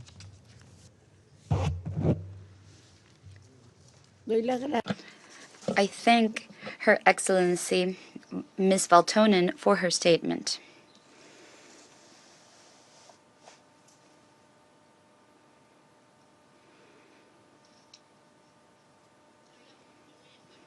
I now give the floor to His Excellency Mr. Stavros Lambrinidis, Head of the Delegation of the European Union to the United Nations. Thank you, Madam President. I have the honor to speak on behalf of the EU and its member states, the candidate countries North Macedonia, Montenegro, Albania, Ukraine, the Republic of Moldova, Bosnia and Herzegovina, and Georgia, as well as Andorra and Monaco, align themselves with this statement. I thank you, Madam President, the Colombian presidency for convening this meeting. Thank you to the briefers for their updates. Colleagues, the interventions of this Council were still echoing in this chamber last Monday, as we gathered in response to a Russian drone strike in Romania, when Russia was already launching another massive airstrike against Ukrainian cities and the population. With wave after wave of deadly long-range strikes against civilians, Russia attempts to compensate for 4 years of systematic setbacks on the battlefield. It threatens diplomatic representatives in Kiev. It strikes humanitarian workers and compounds. These attacks, all in flagrant violation of international law, are a concern to us all. No one believes Russia when it pleads that it is striking mainly military targets. Already on the blacklist of countries violating children's rights in conflict, and with President Putin under an ICC arrest warrant, Russia has now also been listed by the UN Secretary General for conflict-related sexual violence. From these egregious violations of international law, Russia keeps trying to run, but it has run out of places to hide. These violations and the attacks against civilians and civilian infrastructure must cease. Colleagues, we often hear Russia in this chamber complain about an alleged lack of empathy for Russian casualties in this war, conflating, as it so often does, aggressor with victim.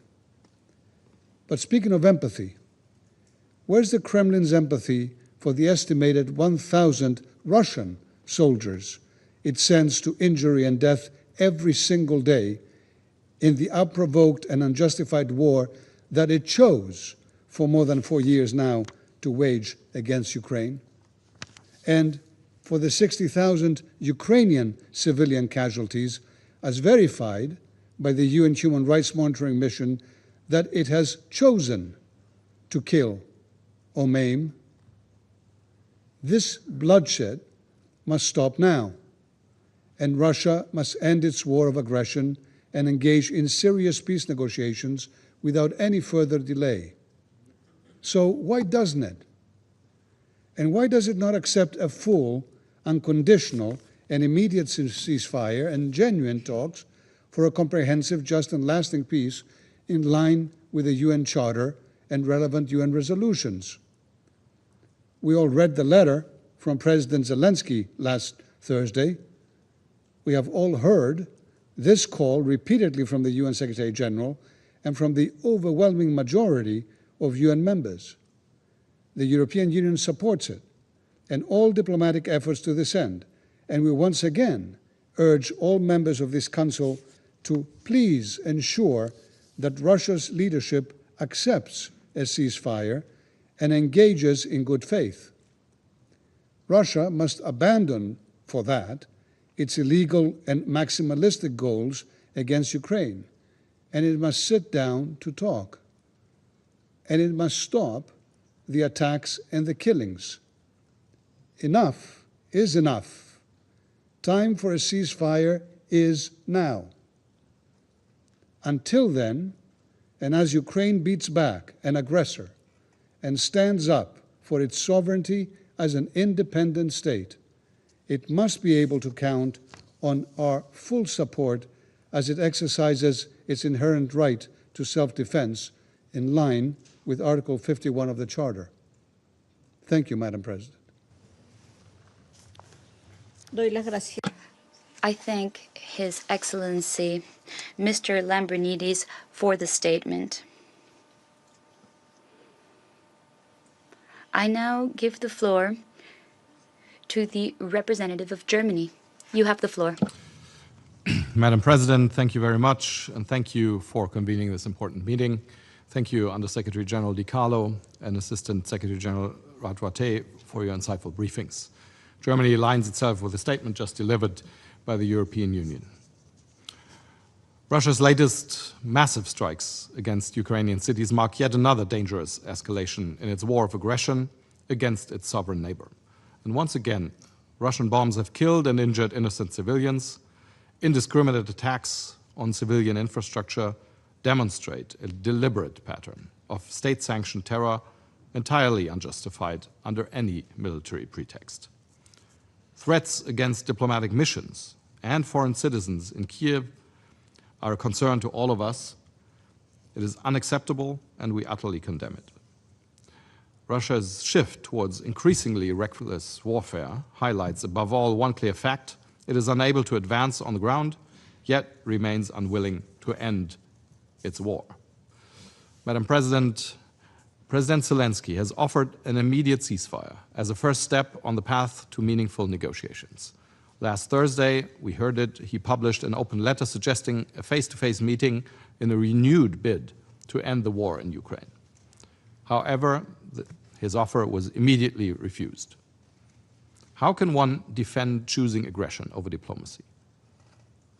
There is no justifiable reason, whether on ethical grounds or under international law, to turn down the offer of a ceasefire and of peace talks. And the cynical attempt by Russia to deflect the attention from who started this war here today in many ways, but also by accusing European countries of a lack of empathy for civilian casualties, cannot and will not succeed. Colleagues, we urgently call upon all member states to join us and others in sending this clear message to Russia. Enough is enough. End this abhorrent violence, halt your rockets, and agree to a ceasefire. And let me assure you, together with our European partners, Germany stands ready to support and sustain a process towards substantial peace talks. But at the same time, let there be no doubt, Germany, together with its European and transatlantic allies, will neither rest nor relent until freedom, peace, and security for Ukraine are restored. We reaffirm our continued and unwavering support for Ukraine's independence, sovereignty, and territorial integrity within its internationally recognized borders. Ukraine will remain resilient, as our support will be unshakable. I thank you.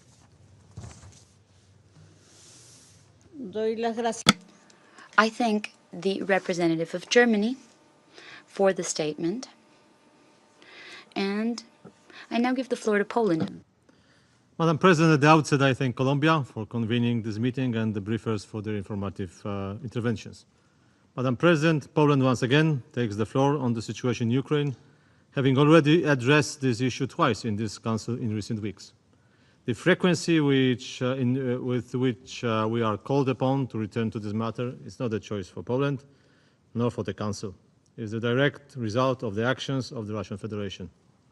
As a permanent member of this body, Russia bears particular responsibilities, yet its conduct continues to compel the Council's attention and response.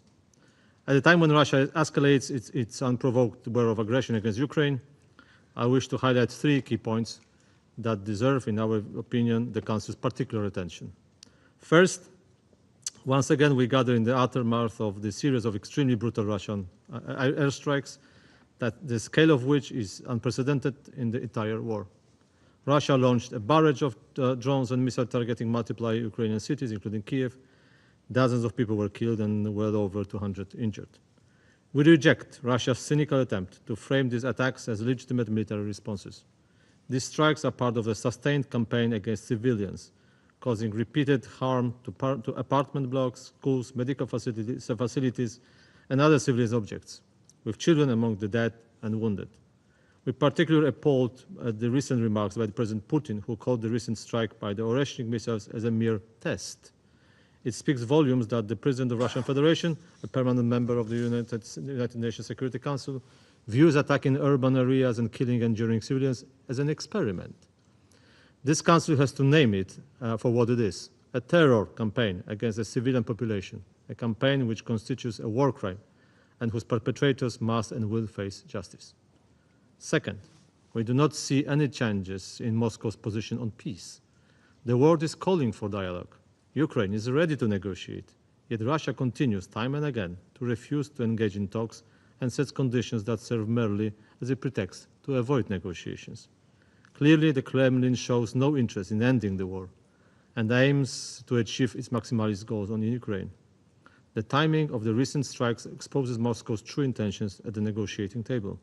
These attacks are a part of an escalating pattern, demonstrating that Russia continues to rely on violence and intimidation rather than diplomacy. Third, Russia's attacks on civilian areas are aimed not just at Ukraine. We can see that in our region almost every day now. Moscow continues to spread fears or concerns across the world and seeks to undermine and ultimately destroy the international order based on international law and principles that protect all states, especially smaller ones. This deliberate strategy poses a direct threat to global stability and security far beyond Ukraine and our region. Russian propaganda is also active, sowing seeds that create excuses for expanded aggression. This very Council, the world's key body for peace and security at the heart of the United Nations system, must fully recognize this threat and respond to it with the gravity it demands. Madam President, in conclusion, we firmly reiterate our appeal. It is time for Russia to end this illegal, brutal, and unsustainable war. The path to peace does not lie in terrorizing civilians, but in cessation of hostilities, the protection of Ukraine, and the restoration of respect for international law. And I thank you. I thank the representative of Poland for the statement, and I give the floor to the representative of Lithuania. President, I have the honor to speak on behalf of the Baltic states, and we also align with the statement of the European Union. From the outset, I would like to thank the Colombian presidency for scheduling this council meeting to address yet another wave of Russia's deliberate attacks on civilians in Ukraine. Once again, Russia's massive barrage targeted critical infrastructure and residential neighborhoods across multiple cities. use of hypersonic missiles such as Zircon and other explosive weapons against residential areas, hospitals, schools, and critical civilian infrastructure is a violation of international humanitarian law. Yet, such attacks do not weaken Ukraine's determination at defense, alter the course of the war, or bring Russia closer to victory. They are not a sign of strength, but an admission of a strategic failure. The Baltic states call on all UN member states to join us in seeking justice for all victims of Russia's war and accountability for all those responsible. The inclusion of Russia's armed forces in the annex to the Secretary General's report on conflict-related sexual violence highlights this. The Baltic states will continue to stand with Ukraine, including by providing military support, underpinning Ukraine's right to self-defense against the ongoing aggression. We will work together with our partners in NATO and the EU, also building our own resilience and defense against Russia's threat. President, last week Russia's president has rejected President Zelensky's call for direct face-to-face talks.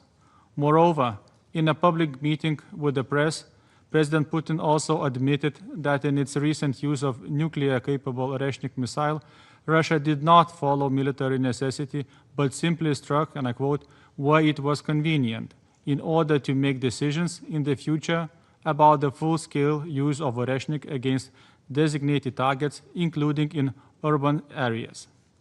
Silence or inaction in the face of such escalation risks sending a dangerous message that deliberate attacks against civilians can be carried out without consequences, further undermining international peace and security. We call on the Council to work together on a resolution for an immediate, full, and comprehensive ceasefire, in line with the UN Charter. Such a resolution is essential to protect civilians and to open space for negotiations towards just and sustainable peace.